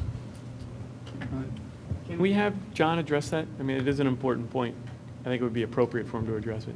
Your executive session is compliant with the charter and the Sunshine Act. I mean, what you have in front of you is part litigation, part quasi-judicial deliberations. The Sunshine Act is an act of statewide importance, and you're allowed to meet in executive session for things beyond what's in your charter. I mean, you've done that traditionally over the years. This is not a typical piece of litigation, but everybody in this room that's a party has a right to appeal that. You have the right to meet and discuss the parameters of your decision in executive session. Call the question. All right. I'm going to move now to the vote. Is there any further comment from a commissioner? All right. The motion is that the order, and I'll read it again, and this 24th day of November 2014, after due deliberation and discussion at public hearings, the Radnor Township Board of Commissioners does hereby grant the conditional use application of Villanova University subject to the following conditions, and those are numbered 1 to 17. All those in favor say aye. Aye. All those opposed say nay. Nay. The motion carries 4 to 2. That concludes the Public Works and Engineering section of the agenda, so I'll yield things back to the chair. Under Public Safety, I have ordinance 2014-14 for adoption, amending the code of Township of Radnor, Section 270-28, prohibited parking at all times on DeBarron and Bar Clayton, and I'll move the approval. Do we have a second? I'll second that. Okay, do we want to have a quick recap of what this piece of legislation is demanding? Can we hit Lieutenant? Yes, ma'am. Essentially, approximately 1 year ago, we were approached by the fire company, Bryn Mawr Fire Company, to commence a study on Bar Clayton Road and Bar Clayton Circle with respect to the roadway widths and the parking of vehicles. At that time, vehicles were parked on both sides of the roadway, cart width of approximately 20 feet, which makes it extremely difficult for the fire apparatus to access that street if there's any type of emergency. In addition to that, we're also concerned about other emergency vehicles such as ambulances. So it was brought before the Staff Traffic Committee last fall. We did an extensive study on that with the residents as well. And one of the recommendations that came from the Staff Traffic Committee was to temporarily post temporary no parking restrictions on Bar Clayton Road and Bar Clayton Circle. For a period, originally it was, I believe, a period of 30 days. We actually extended it out 90 days. We did not experience any issues once the temporary restrictions were in place. As a result of that, there was interaction with the residents that lived in the neighborhood. We had parlor meetings as well as the interaction with Commissioner Fisher and several of his constituents. As a result of the study, Staff Traffic moved it forward, what's before you this evening, to permanently adopt the the no parking regulations on one side of the roadway, thereby letting the residents park on the other side. What that does is it facilitates adequate space for fire apparatus and other emergency vehicles to access the street and actually get in service if there is an actual working fire. And can you explain why it's just this little area? Is this the most egregious of the, crowdedness over there, or? Yes, ma'am. It is in the Conestoga Village. It is the narrowest street. Mm-hmm. We did look at the other ones, such as Brookley, DeBarron Lane, Hickory, Fairfax, and at that point, the fire apparatus can still access the street with vehicles parked on both sides. It's simply because of the narrow cartway on Bar Clayton that was creating issues, and there was 2 separate incidents where fire apparatus were involved in minor accidents on those roadways as well. Okay, thank you. Commissioner Fisher, do you want to make a comment about this? Yeah, I just want to emphasize that, it's clear that there are residents that are against this, and I respect their opinions. But I do have a number of residents that are for this, and I've gotten a lot of emails from residents saying that I'm finding it a lot easier to get home, at the end of the day. Instead of the cars parked on both sides of the road, the cartway is very narrow on Bar Clayton. And then Bar Clayton Circle has not only a narrow roadway, but also has a geometry that makes it very difficult for a fire truck to lay line. They need to lay line all the way back to a fire hydrant. And the fire department made it clear to me that with parking on both sides of the road, it's nearly impossible for them to safely back out of that roadway with a line dropping to run it to a fire hydrant. So that coupled with the fact that there will be parking allowed on the cul-de-sac, doesn't really allow the fire trucks to turn around in the cul-de-sac. So if they go in, they have to back their way all the way out. So it's very difficult to back out. That's assuming just normal parking conditions. If it's an intense parking condition that you may see around the holidays, it's with parking on both sides of the road. It's very difficult for the fire apparatus, the ambulance, the police, everyone to get in there. We've also heard from during staff traffic, it was the opinion of the Public Works Department that snow plowing would be greatly enhanced with parking on one side of the roadway. They would be able to plow unobstructed one side of the roadway to complete clearing. As of right now, they're only able to run small snow plow vehicles, not the full-size truck, but like these are pickup trucks down these cartways. And ultimately, what the township's hoping for is not only to have this restriction here to improve public safety, but also to get the residents to be more cognizant of the fact everywhere that in the winter we need to plow the streets. You know, we need to be able to get in there with the full-size plows, especially if it's a large snowfall, that if you're only getting snow service, plowing service with a pickup truck, you're not getting the service that everyone else is getting. Everyone else is getting large plows to service those streets. But we did extend the temporary restrictions were actually extended, I think, quite a bit more than 90 days. And one of the reasons we did that, one was that we wanted to see the impact throughout the whole year. It turned out, you know, if we did a 30-day window or a 90-day window, we were going to see a snapshot. And what we were able to see by having it long-term is we were able to see the impact through the normal school year, the summer vacations, you know, kind of the transition that people go through. And in the end, in essence, what we found was that there was adequate on-street parking available most of the time. We didn't receive, as I recall, I think the police have reported to me that they received no formal 911 calls, complaints about speeding vehicles, parking conditions. I received virtually no emails complaining that anyone could not find a parking space. So it's kind of big picture. Now, whether everyone sent emails to me and complained, I don't know. We've received complaints, but no one's actually complaining that they can't find a parking space. And my unofficial surveys, I would drive through the neighborhood on a routine basis to see the impact on residents. And what I found was most of the time, there was a large amount of parking on the street not being used. And a lot of times, there were not vehicles parked in driveways either. So the capacity for parking is much greater than what's there. And it wasn't clear to me, at least on those unofficial drive-throughs, that there was a problem.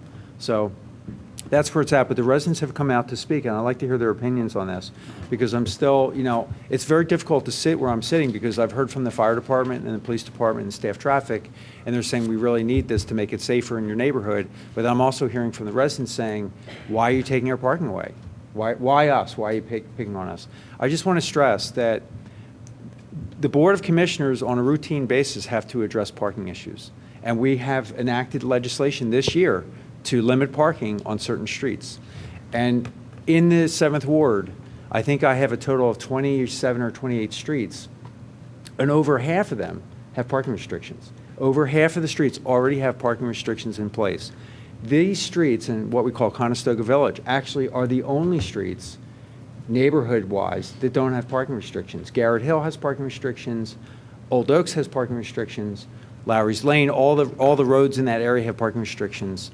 So, when we're talking narrow cartways, this is a good example where we really do have to do something to ensure that this fire response is possible. And it was clearly, we had a demonstration in the neighborhood, and we actually had something happen that wasn't planned. The fire trucks were staging, and someone came home and parked on the wrong side, I'll call it the wrong side of the road.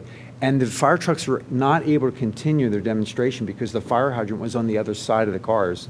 So they couldn't drive, the 500 or 700 feet to the next fire hydrant, which is what they need to do. So anyway, I'll just wrap that up, and then we'll hear from the public. But I'm going to support this ordinance because I think it really brings the same level of safety and service to that neighborhood that everyone else is getting. And we may, a lot of people have asked me, are we going to expand this? And what we decided was that these two streets, because of geometry and width, were the most at risk. And the other streets do have dual access. They have access from different points of view, so that improves safety. There is a possibility this will be expanded to many other streets, but we want to do it on a case-by-case basis and make sure that we have the time to vet it and that everyone knows that it's happening. And one of the problems I was having was communications. There was a very difficult time trying to communicate with all the residents of Conestoga Village. It's residents-wise, it's about 700-800 residents that live in that village, and it's very difficult to communicate with all of them, aside from going door to door. Okay, are there any other commissioner comments or questions? Any staff comments or questions? Anybody from the public like to address this?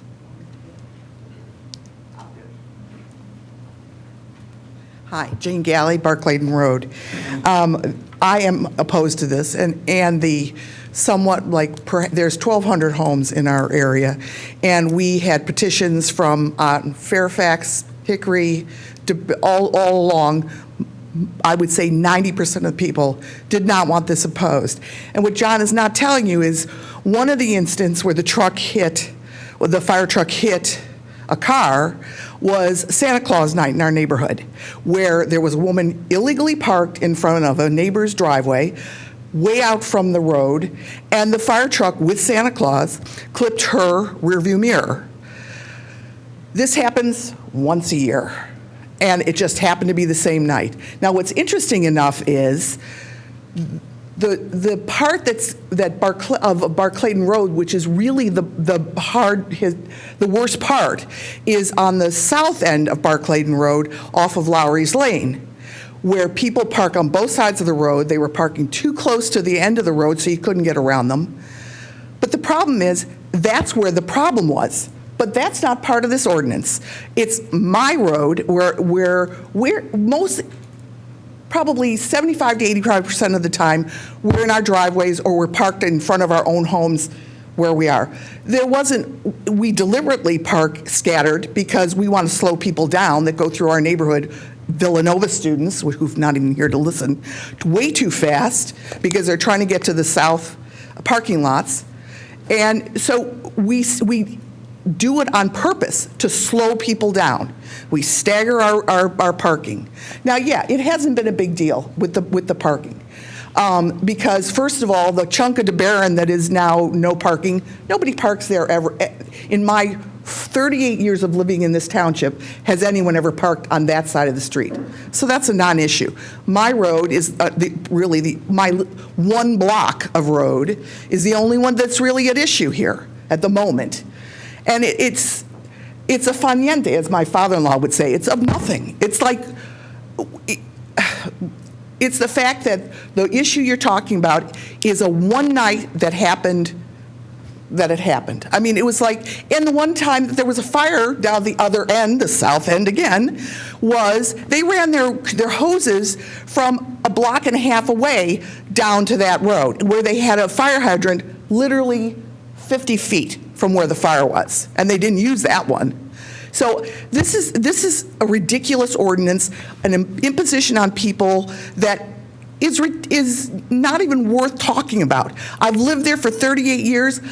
We've never had a problem, except for the fact that the Bryn Mawr Fire Company chose to buy a truck that was 110 inches wide instead of 96, and now we have a big issue. These roads were put in over 70 years ago. They were put in 1940, where, and you're trying to impose 21st century stuff on our roads.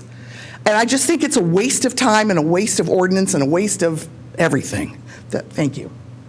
Thank you. Is there anyone else who'd like to make a public comment?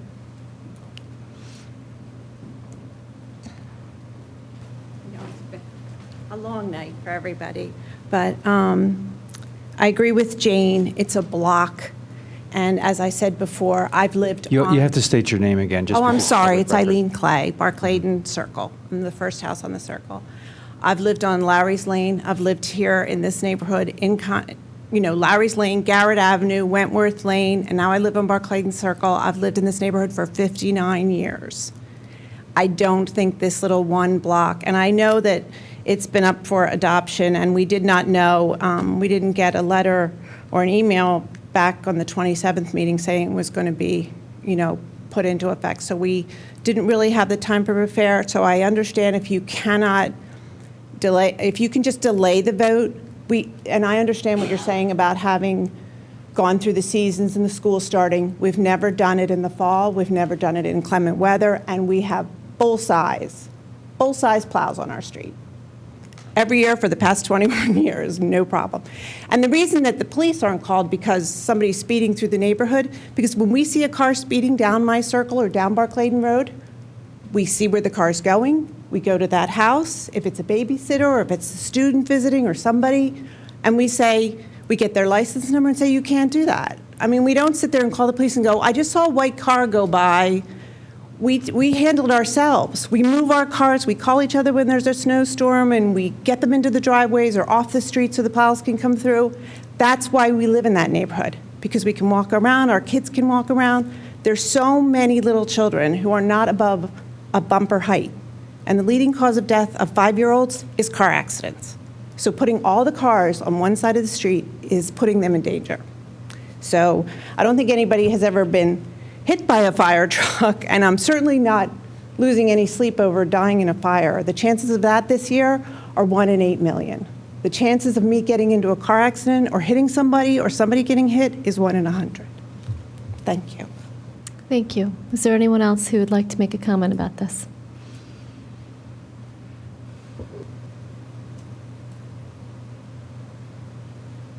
Good evening. Tony Bailey, Barclayton Road. John Fisher and I have been communicating about this for about 2 years now, and he knows fully well how I feel about it. I am against it, although I do appreciate the need for safety and having good regulations put in place. I do believe that the community itself, they understand, when they have snow or when they have issues, they talk and they work it out. Some people, one individual home does not have a driveway, so they have made arrangements to put their cars in somebody else's driveway, particularly during snowstorms, and so the plow can get by. I don't know, at least I do speak to the guys who run the plow. I ask them, are you having problems getting down Barclayton Road for any reason? They go, no, because people now get it. They can't park in such a congested way as to not or enable the plow to get down the street. So this has kind of been mitigated by the residents themselves, and they're happy with that. Also now we have the issues of leaves, and it seems now this year that everybody has waited until the last minute to put all their leaves in the street. It not only narrows the street, but it also prohibits the amount of parking that would be on the one side of the street that you can park. Also, I had the personal experience to have one of the cars buried almost like the back, leaf high to the bumper and in the front. To me, that's kind of disingenuous and harsh.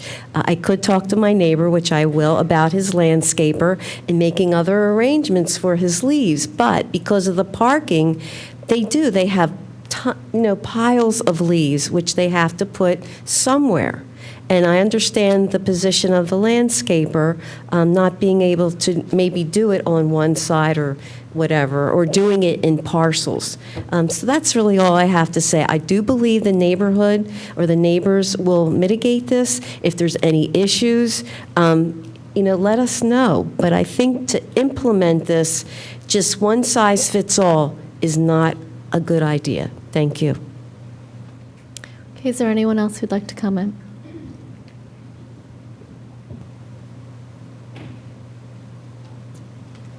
Hello, I'm Heidi Murphy, and I live in Conestoga Village.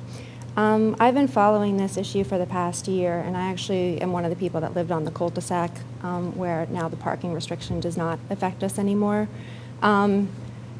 John had included that in the initial, Commissioner John Fisher had included that in the initial ordinance, and we had to contact the fire chief personally in order to schedule our own demonstration and get that restriction removed.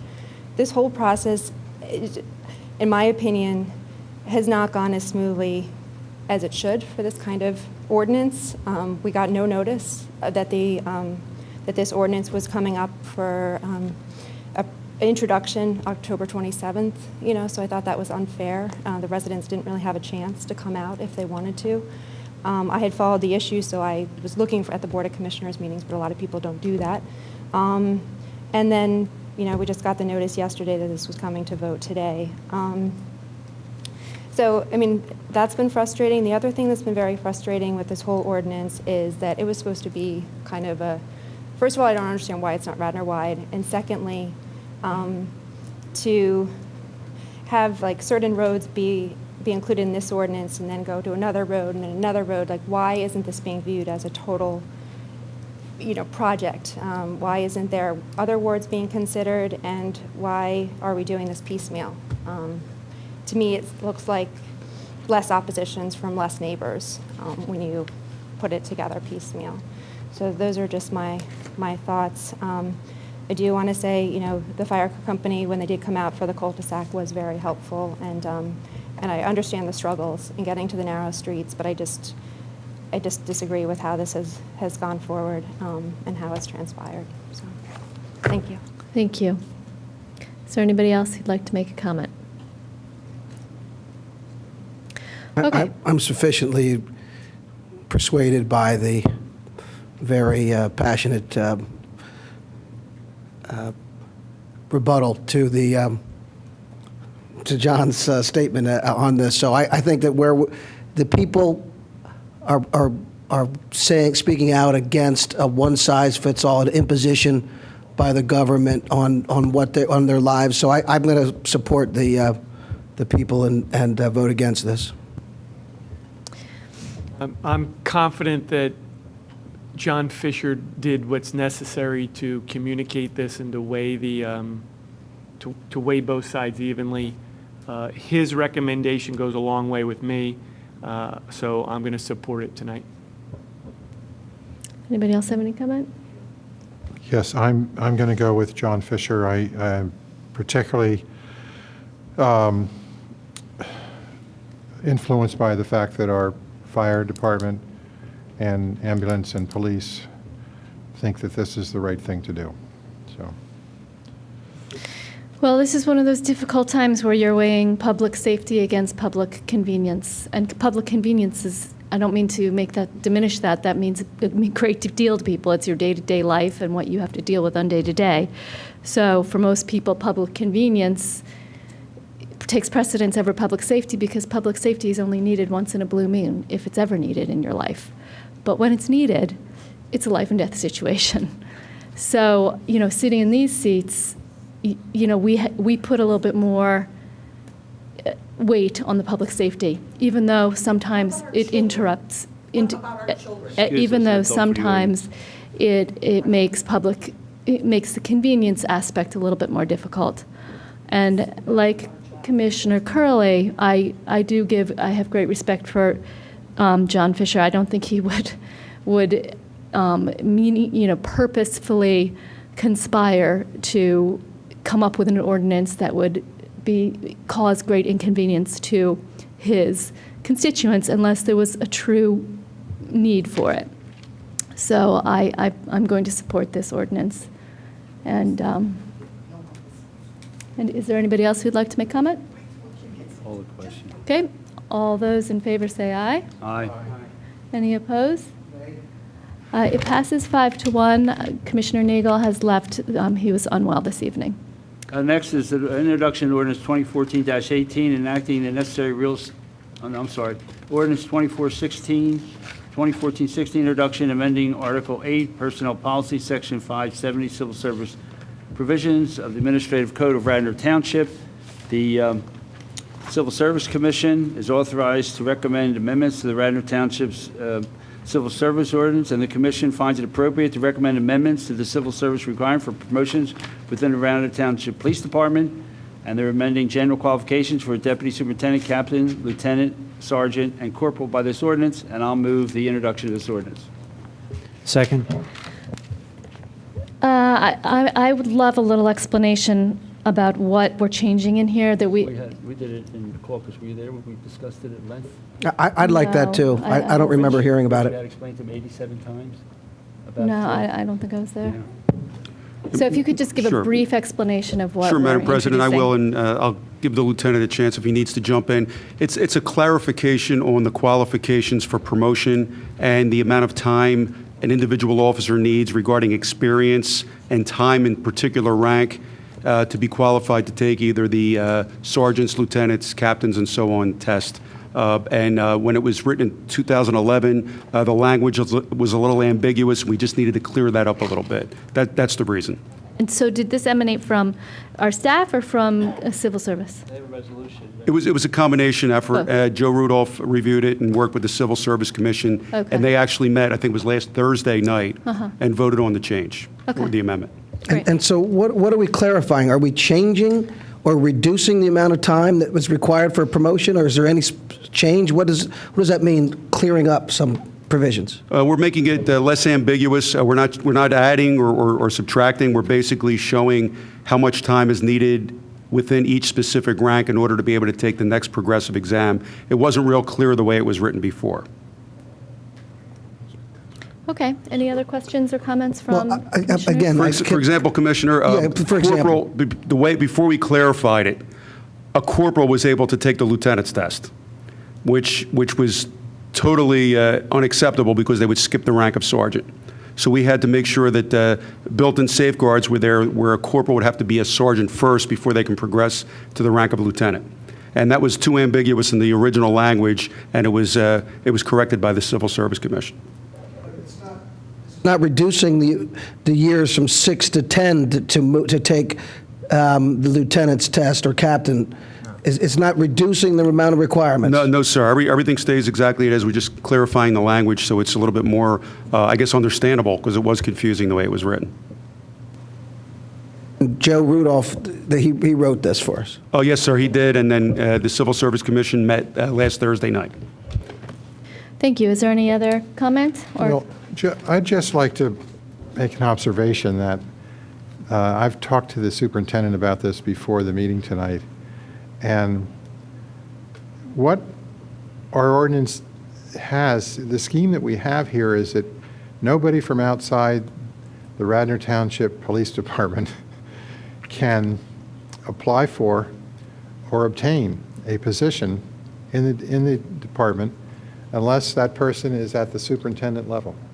So that every person in the department, the only people that have a chance for promotion or for eligibility to for any rank are people that are already employed by us. And I guess it works for the police, but are we eliminating a whole gene pool out there of qualified people? Well, and you're right, Commissioner, we did speak, and what Commissioner Higgins is referring to, and I think the example Commissioner Higgins used, if we have a really good candidate from, say, Tredyffrin, I think that's the example, and he's a sergeant, and he laterally gets hired by Radnor, he can't take the lieutenant's test, and that's correct. And personally, I believe that if a person gets hired by Radnor, they should start out as a police officer and earn the right to get promoted and compete with the other 40 officers that did the time here.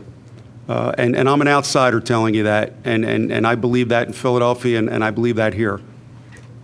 But It's sort of standard in municipal forces, correct, Chief? It would be the exception where you would allow somebody to come in one of those leadership positions other than the supervisor. You're right. It does happen, sir, in startup police departments. The one that comes to mind a few years ago, Miami Gardens Police Department, was starting a brand new department, and they had lateral transfers where you can go there as a rank of a sergeant or a lieutenant. But that was a new startup police department. I'm looking for my men and women here that work the streets in Radnor, put the time in, and then for somebody to come in and take a rank away from them, I just don't think it. I think it takes away from the from the goal of working and achieving something higher. Is it true, though, that this is the common approach throughout Pennsylvania? I know they do it in Philadelphia. Philadelphia never even had lateral hires until Commissioner Ramsey got there, but under the stipulation that you come in as a police officer. But you could have somebody come in as a lieutenant laterally, right? If you come in laterally, you can't even come in laterally. No, whatever they come in, they start as a police officer. And another reason I agree with that, there are different sets of standards and protocol that we may have here, that the duties and responsibilities for a lieutenant in Radnor is a lot different than a lieutenant, say, in Philadelphia. And I could attest to that 100%. So just because somebody's the rank of a lieutenant in one department, it's not the necessary equivalence to rank a lieutenant in another department.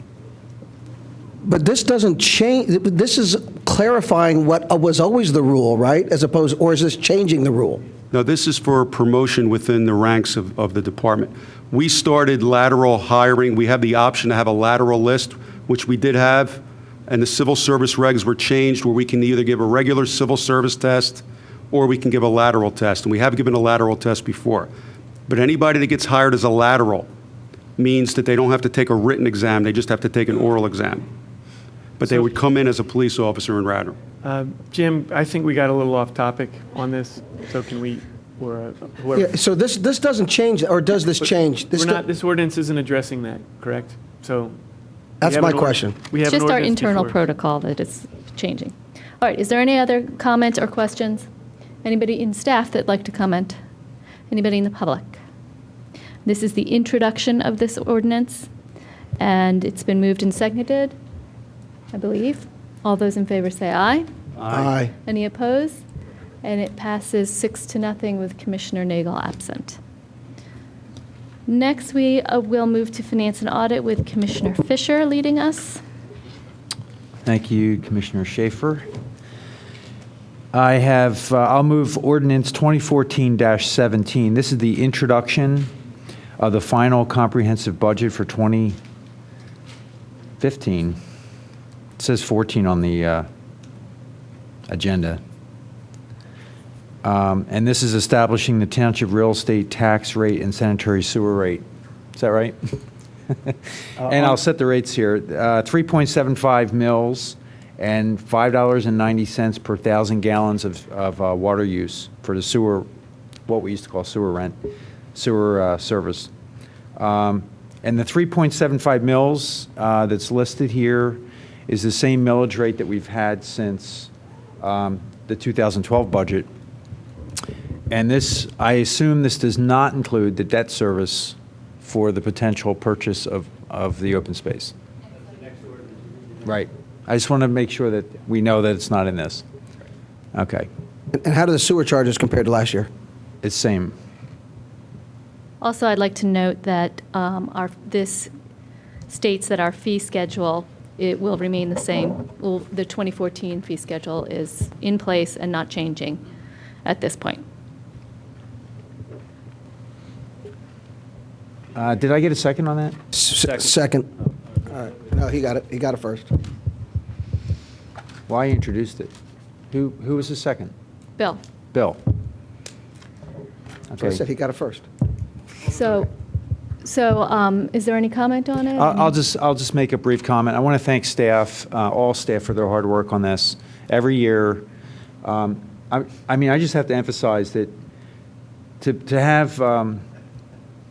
have the same tax rate since 2011, this time being introduced, it's amazing, especially where we came from. And there's only one way that happens, and that's operational efficiency. There's no way you continue to deliver services, even though costs are going up, without operational efficiency. And, of course, the economy, trailwinds have been very helpful. But still, government naturally grows.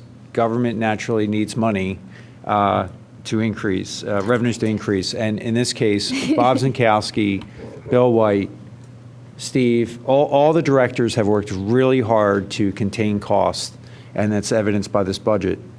So in terms of operational and capital expenditures, we're keeping that tax rate at 3.7511 mils, which is just phenomenal. We'll talk about the increase on the next item, but thank you to all you for your hard work on that. Any other comment? Any staff comment? I agree. Thank you very much for That's okay. doing all the work that it took to And there's a stormwater. produce this document here and get our house in order for another year. We're improving our financial management and controls month by month. It's really great, and you make all of us look good by being able to keep the township going this way with good services without having to increase taxes. So thank you. Any other comments? I agree with that, and I think that I'd like to think of it as a collaborative effort with the Board of Commissioners and the staff to maintain our standards of excellence and minimize costs. So this is good, and no 0% tax increase is good.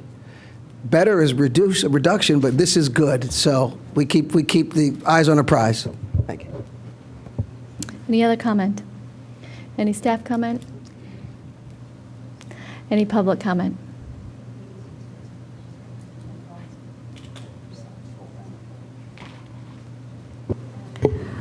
Roberta Winters, 326 Williams Road. I'm speaking for myself, and I just hope that in this period where we are concerned about our aging infrastructure, we are not being penny wise and dollar foolish as we move forward to make sure that we have what we need and there won't be any big surprises around the corner. Thank you. Thank you, Roberta. Anybody else? Okay, it's been moved and seconded. All those in favor say aye. Aye. Any opposed?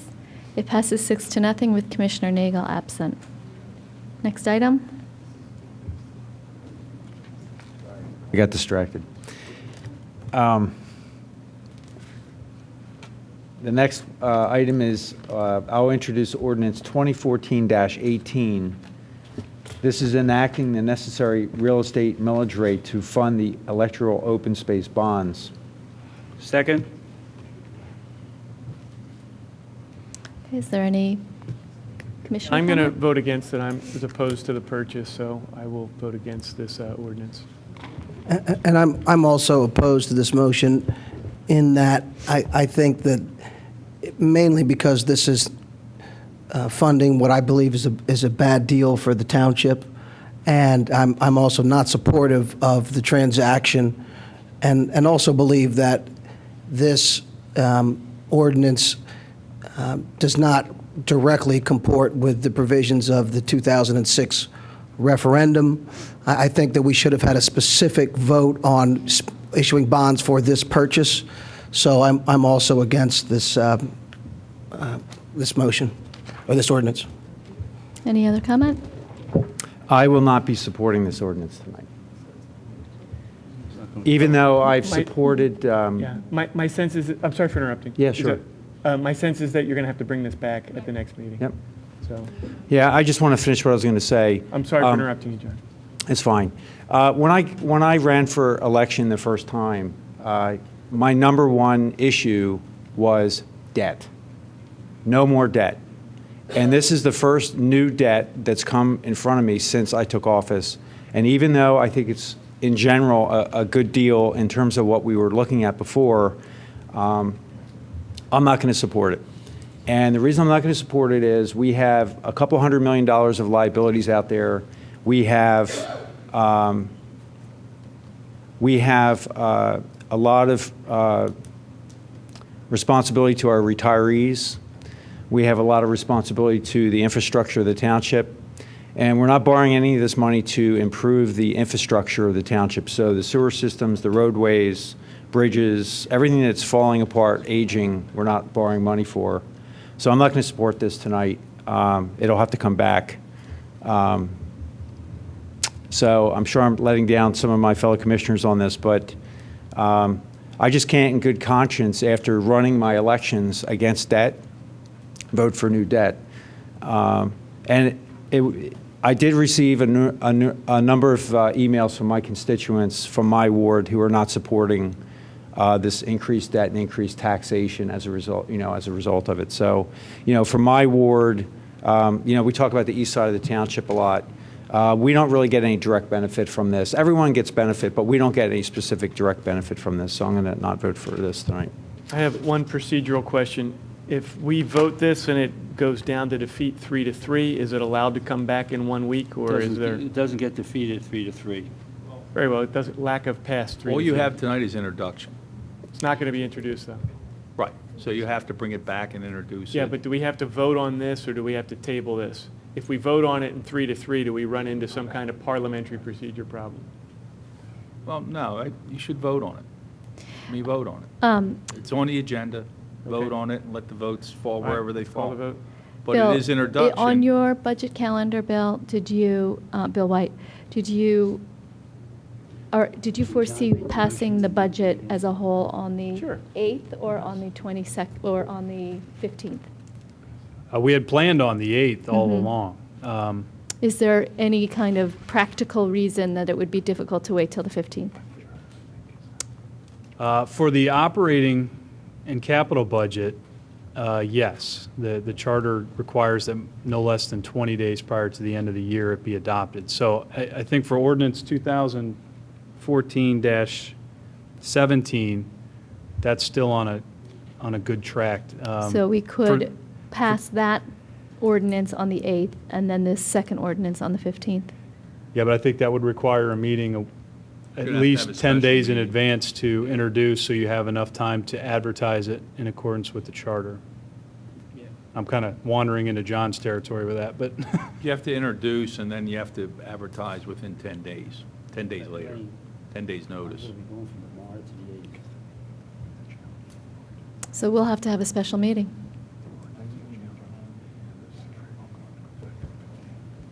Well, there's nothing we can do about it tonight. We'll figure it out. We'll figure it I out. mean, you take Okay. the risk with every ordinance, the traffic ordinance. We approved 2017, Yes. 2014-17. The main budget we So did. it's separate from 18, right? These are separate. Okay, well, we may be required to have a special meeting between now and the 15th, and if that happens, that happens. So I will go ahead, is there public comment on this ordinance, this introduction? I'll call the vote. All those in favor say aye. Any opposed? The motion fails for lack of a majority. I know, really. Okay, next we will move on to Personnel and Administration. Do you have anything, Commissioner? No further report? Parks and Recreation, Commissioner Nigel's not here, and neither is Tammy, so we will keep going. Community Development, Commissioner Curley? Library, Commissioner Booker? I would like to remind everyone about December 6th. Can we get this focused in on? There we go, thank you. L's for Shells, 5K run, Saturday, December 6th, 2014. Race registration begins at 8:15 a.m. and 5K race begins at 9. And there's a lot of refreshments, and we have a great donation from many of our local businesses. And so this is really a big event for the library to benefit the library coming up Saturday, December 6th. So all you runners out there, please join. Also, we had a meeting of the library board on the 20th of November, and where we talked about this and other budgetary issues. Also wanted to remind everyone about we are searching for a new executive director for the library. Our Kathy Mulroy will be retiring, and so we need a new executive director for the Radnor Library, and it's a very high-paying government job. So, actually, it's mid-range paying, but it's very. And it's not a government job, though. Well, it's working for the Township Library, which is funded principally by the Township, so it's government-related, if not government job. Also, so that everyone's aware of it, if you have your library books out and you owe a penalty, January 19th through 25th, we are going to have food for fees, right? So instead of paying your library fines, you can bring food to the library for our food drive. This follows on with with Commissioner Curley's son and his friend. And that's January 19th through 25th, and you can bring food, and they will waive fees for that week. Thanks, that's all. Okay, next to Public Health. Commissioner Nagel's not here. I attended the last Board of Health meeting as he was away. And the only thing I'd like to share that they focused on at that meeting was that it is time for people to get flu shots. Please remember to get your flu shot. 'Tis the season. And at one of their upcoming meetings, they're going to do a little discussion about the different types of flu shots and who they're best suited for and whatnot. Next, we have old business. Does anyone have old business? I would like to follow up on that discussion we just had with John Rice and Bill White. We will be closing on Ardrossan in mid-December. Is there a reason that we have to pass this millage increase before the end of the year? I mean, that the closing is not dependent upon the millage increase. That's just the way we're paying for it. So if we don't have a special meeting and our first meeting in January, we introduce that millage, would that work? Well, we'd introduce it to December 8th order. We've just been talking about sketching out, you know, a schedule to do this. You've got some requirements for your budget, which I think you've met. This is just a special tax levy Right. ordinance, which I don't, you know, I want to take a look at it a little bit closer, Commissioner. And I don't see any reason why you couldn't enact that at your reorganization meeting. So, okay. Well, let me just challenge that. How would we be able to act to commit the township to a contract without providing for funding for it? Right? So if it's not approved, I would disagree that we can enter into the contract. You have a contract now to go to settlement once all the contingencies are met. One of the contingencies is the bonds, you know, and if the bonds get issued, then you have an obligation under that agreement of sale to go to settlement. Well, this is for the piece that's not covered by the bonds. What do you mean? The tax millage? Yeah, the ordinance. Isn't it? All right, well, we're going to go ahead and try and do the special meeting, so this will all be academic. If it doesn't work, we'll deal with that situation then. Is there any other old business? Is there any new business? I have one thing. I want us to do a pilot for turf grass to meadow. So I know we've talked about it, and I've always been surprised that Radnor doesn't have a conversion, as far as I know, and a lot of other municipalities do. And I talked to somebody on the EAC about this. He indicated that he was supportive. He talked to some other people on the board that they were supportive. So what I'd like our board to do is task them to come back with an evaluation of a pilot. By a pilot, I mean a small parcel where we can test it, and you know, it might take 2 or 3 years, but after 2 or 3 years, they evaluate that small parcel, and then we make a decision about larger conversions of grass to meadow. What does that mean? Turf grass to meadow? So, well, among other things, but it's essentially like what's happened. You see the large parts of Ardrossan and the area, or not Ardrossan, Chanticleer in the area around there, where they're. Just let it grow. Yes, you let it grow, but you let it grow in a way that fosters the sort of growth that you want and reduces the kind of growth that you don't want. So if you do it correctly, you can get a meadow as opposed to just a field of invasive species. So it's a pattern of, it's the pattern that people who are managing large tracts of property are moving toward that pattern. I'm a little surprised that we haven't tested it here in Radnor, and so I want. We actually did. We did it at Sawmill Park, and the interior of that park was all meadow. Is it? Was, and then it got mowed down. All right. So I think it's a maintenance issue. I mean, it's more difficult to keep track of. Not that it's harder to maintain because you don't have to mow it, but it's just keeping track of what you're supposed to mow, what you're not supposed to mow, and it's not always obvious what's meadow and what's weeds. Mm-hmm. So anyway, but I hear your suggestion. My thought would be to ask Parks and Rec to opine on this and pick a place. Yes. Well, that's what I want us to do, is be specific in direction for them to do that. So I want us to decide tonight whether we think that's a good idea or not. And if it's a good idea, we direct them to, and EAC, Park and Rec, and Public Works would be the three bodies that would be involved. And we direct them to pick a parcel and come up with a plan. What I feel like has happened is it's a concept, and nobody has made it go from general to particular. That's not true. It's been tried. So, Why don't we put it on the agenda for the next meeting and Okay, I mean, I don't think it really requires that. I think it just requires, if you think it's a good idea, direct them, but if you feel it should be on. not cutting grass is a great idea? Because that's what you're saying, right? Among other things, that's what I'm saying. But idea for certain locations. It's not a great idea for all locations. That's why we need someone who will give this a lot of thought to, where would this be appropriate? We need someone from Public Works. Where is it appropriate to ask the workers to be cognizant of what's weeds and what's not? It's not as easy as it thinks when you're on one of those big machines. And so that's what I'm asking us to assemble, to ask those three groups to come together and tell us a parcel and a plan.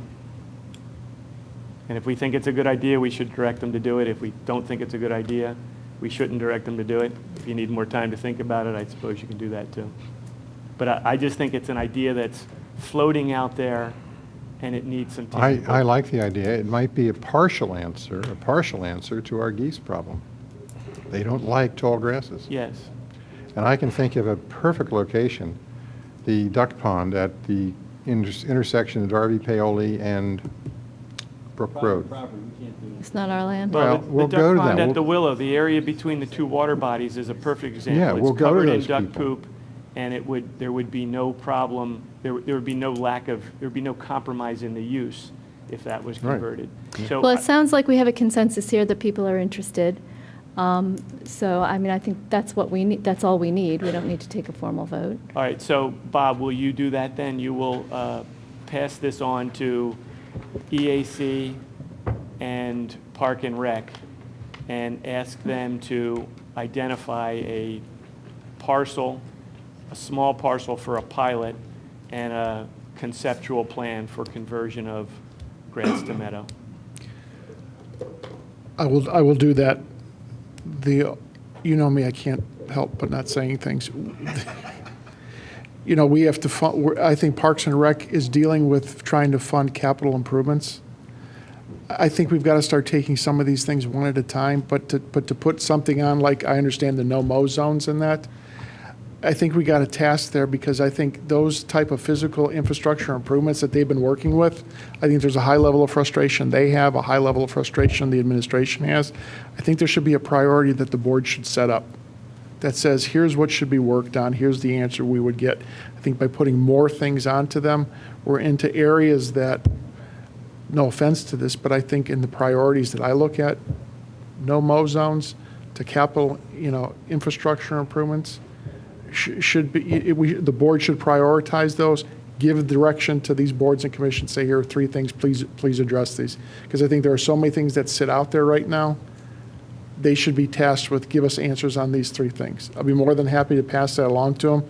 I think the board should give them a priority and say, please take care of these three things, and then when you're done with those three, board decides, and then we move on.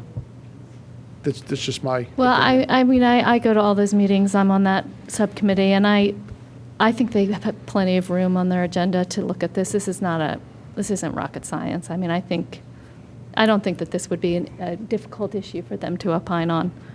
I think they would want to opine on it, because this really would affect the use and aesthetic quality of our parks. I'm not going to disagree, but they're looking at a capital budget, and they've got no direction on how to fund a lot of issues.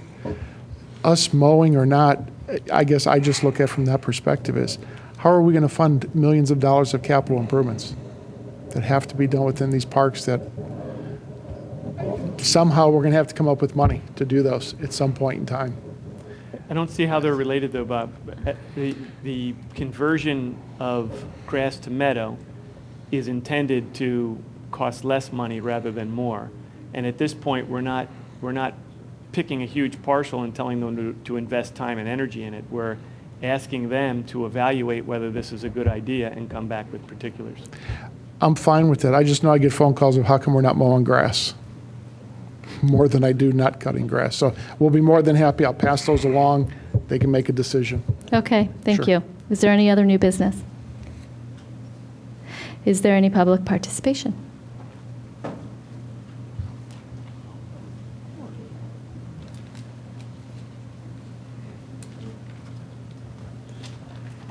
Good evening, Dan Cherry, Wayne. I understand, pursuant to an announcement by Commissioner Schaefer, that John Nagel has left this meeting because he was sick.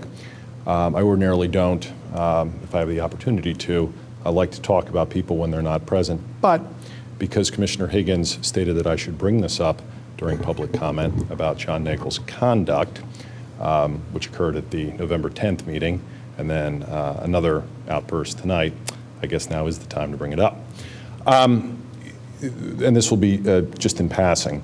Commissioners are obviously required to act above reproach at all times. However, the fact that Mr. Nagel apparently is not capable of controlling himself at public meeting in terms of using obscenities and in terms of telling a fellow commissioner on the dais with him to shut up, okay, it falls on the parliamentarian to address it immediately, lest this board lose credibility to members of the audience, to the taxpayers and residents of Radnor Township, or anybody else who may have an interest in Radnor Township procedures. So that's a very significant failing on the part of the chair. Again, back on November 10th, Elaine Paul Schaefer for not doing anything about it, and tonight with Jim Higgins. I don't think that was addressed when Commissioner Booker brought that forward. It certainly wasn't addressed when I brought that forward in terms of a point of order. Again, I just need to have that noted, I think. Moving onward. The reason that I would like to address the board this evening involves some comments made by John Rice to the Mainline Suburban Life this week regarding policies and procedures of the Radnor Township Ethics Board. It seems that whenever John Rice starts talking about policies and procedures, a fair amount of news gets generated. And I trust that tonight, when John Rice said that this board was not bound by the charter in terms of when it can go into executive session, that there's probably going to be some news reports about that as well. But let's just stick to what John Rice said this week about the Ethics Board. This all comes as a result of comments made by Ethics Board Chairman Bud Hirsch at the October 15th, 2014 Public Ethics Board meeting where charges against Commissioner Jim Higgins were dismissed.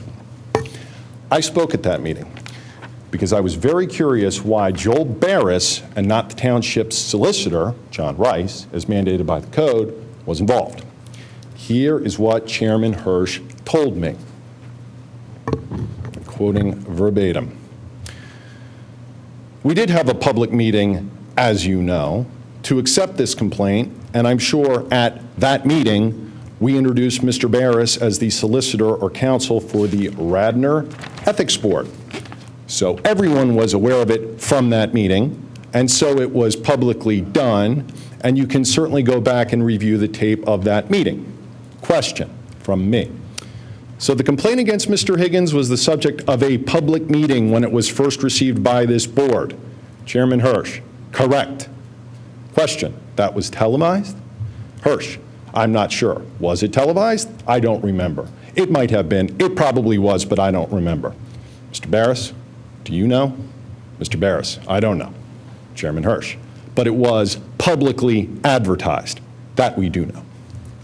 So, following that, right-to-know request was made demanding that the township turn over, based on Mr. Hirsch's representations, any evidence of that meeting being advertised or even taking place. No response as of the time of the November 10th, 2014 meeting. And at that meeting, John Rice refused to answer questions whether or not that meeting had occurred under the auspices of, there's a pending right-to-know request submitted by Dan Cherry's brother, and we'll get to that.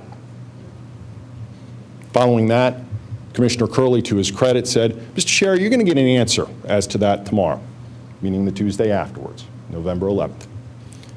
Following that, on November 11th, we got a response from the township that said, here are the responsive documents. What we had requested was anything in July, August, or September regarding the complaint against Commissioner Higgins being received. Here's what they provided. The announcements regarding the October 15th meeting when the charges against Commissioner Higgins were dismissed. I immediately contacted Commissioner Curley and said, that's utterly unacceptable, that's not responsive. He said, you'll get the answer.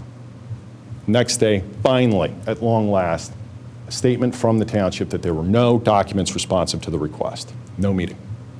No meeting at all. The press then contacts Bud Hirsch, asks him to explain himself. Bud Hirsch's response, no comment. Solicitor Rice, though, is willing to comment on behalf of Bud Hirsch. This is what he says to the press. Township Solicitor John Rice said there was no advertisement because a first Higgins meeting had not been held. No meeting at all. Hirsch had misspoken, Rice said. Quote, there wasn't any first meeting, nor is there a requirement for a first meeting, Rice said. On the Spingler matter, an initial hearing was needed because they never reorganized. The Ethics Board had not heard a complaint in several years, he said. They needed to elect a chairman, etc. There was an objection to even reorganizing. There hadn't been any business in front of them for 10 or 15 years. There was no requirement in the code to hold a meeting to accept the complaint. As to Hirsch's comments, Rice said it was a manufactured controversy. He misstated it. They can't do any business unless they meet an elected chairman. They didn't have a meeting and they weren't required one. That's what John Rice says. This, by the way, being the John Rice that stated at the November 10th meeting for the first time that he had recused from the Jim Higgins ethics investigation. So let's Mr. just Sherry, count. it's been So 6 let's minutes. just Could count. you please wrap So up? let's just count. Let's just count. By the way, something else. At the last meeting, Commissioner Schaefer attempted to cut me off. At that point, both Commissioner Spingler and Commissioner Nagel had vacated the dais. That motion to close the meeting failed, and Commissioner Curley allowed me to continue. Because this is important, I would like to have a little bit more time to explain. We'll give you a few minutes, but you really need to try and wrap up your comments, So this is what we please. have here. So Would you look at me, please? I'm not required to look at you. You're trespassing on my time now, Commissioner Higgins. You're past the 5 minutes. Chair. You're trespassing on my time, and you're not the parliamentarian. You're not parliamentarian. You're not parliamentarian. Mr. Sherry. Stop. Mr. Sherry. So- I can see that you're upset and you're worked up, and I'm not you upset need or to calm worked up. yourself I am down. getting interrupted What I'm asking you by people now- who are not parliamentarian in this meeting. What I'm Commissioner asking you Higgins now was is to please parliamentarian- wrap up your comments. I'm All giving right. you some extra time, Thank you. as is my prerogative, but I'm asking you to wrap up. Thank Okay, you. so more time. All right. So let's now just peel this onion in terms of what John Rice says insofar as the purpose behind having an initial meeting when an ethics complaint is received. And for that, we go to what John Rice and the township manager and Bud Hirsch stated when the complaint against Bill Spingler was received. Okay. Here's what Commissioner Hirsch says when the Bill Spingler complaint was received. On tonight's meeting, we will accept an ethics complaint that has been submitted to the board. We will discuss the initiation of a preliminary inquiry as provided in the rules and regulations, and we will also receive public comments for which there is a 5-minute limitation on individual comment. Here's what's important. We also invite members of the public who have information or facts regarding the complaint to submit such information or facts to the township manager, Bob Zinkowski, who will then provide that information to the board during the course of our inquiry.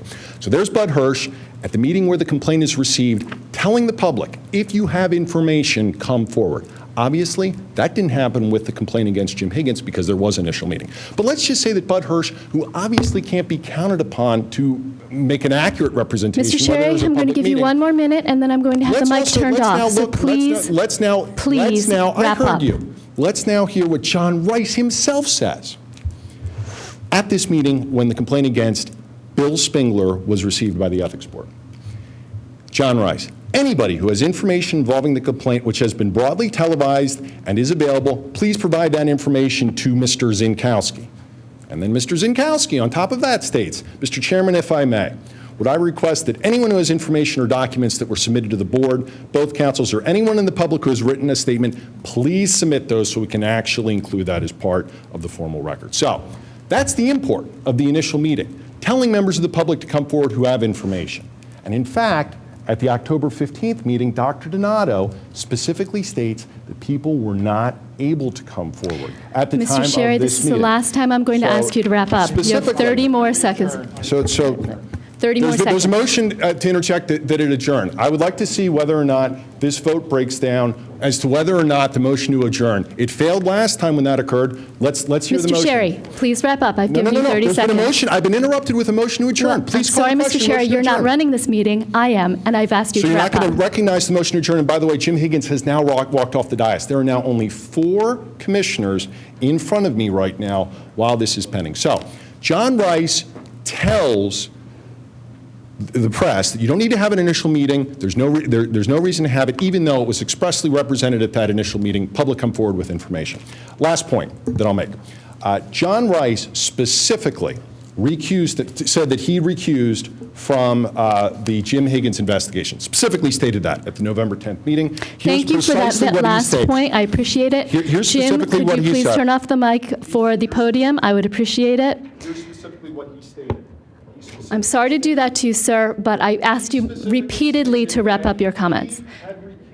I want to announce. Can I have a motion to adjourn? After he announced his recusal, I'll motion we adjourn. Second. Can I have a second? All those in favor say aye. Aye. Motion carries. We are adjourned.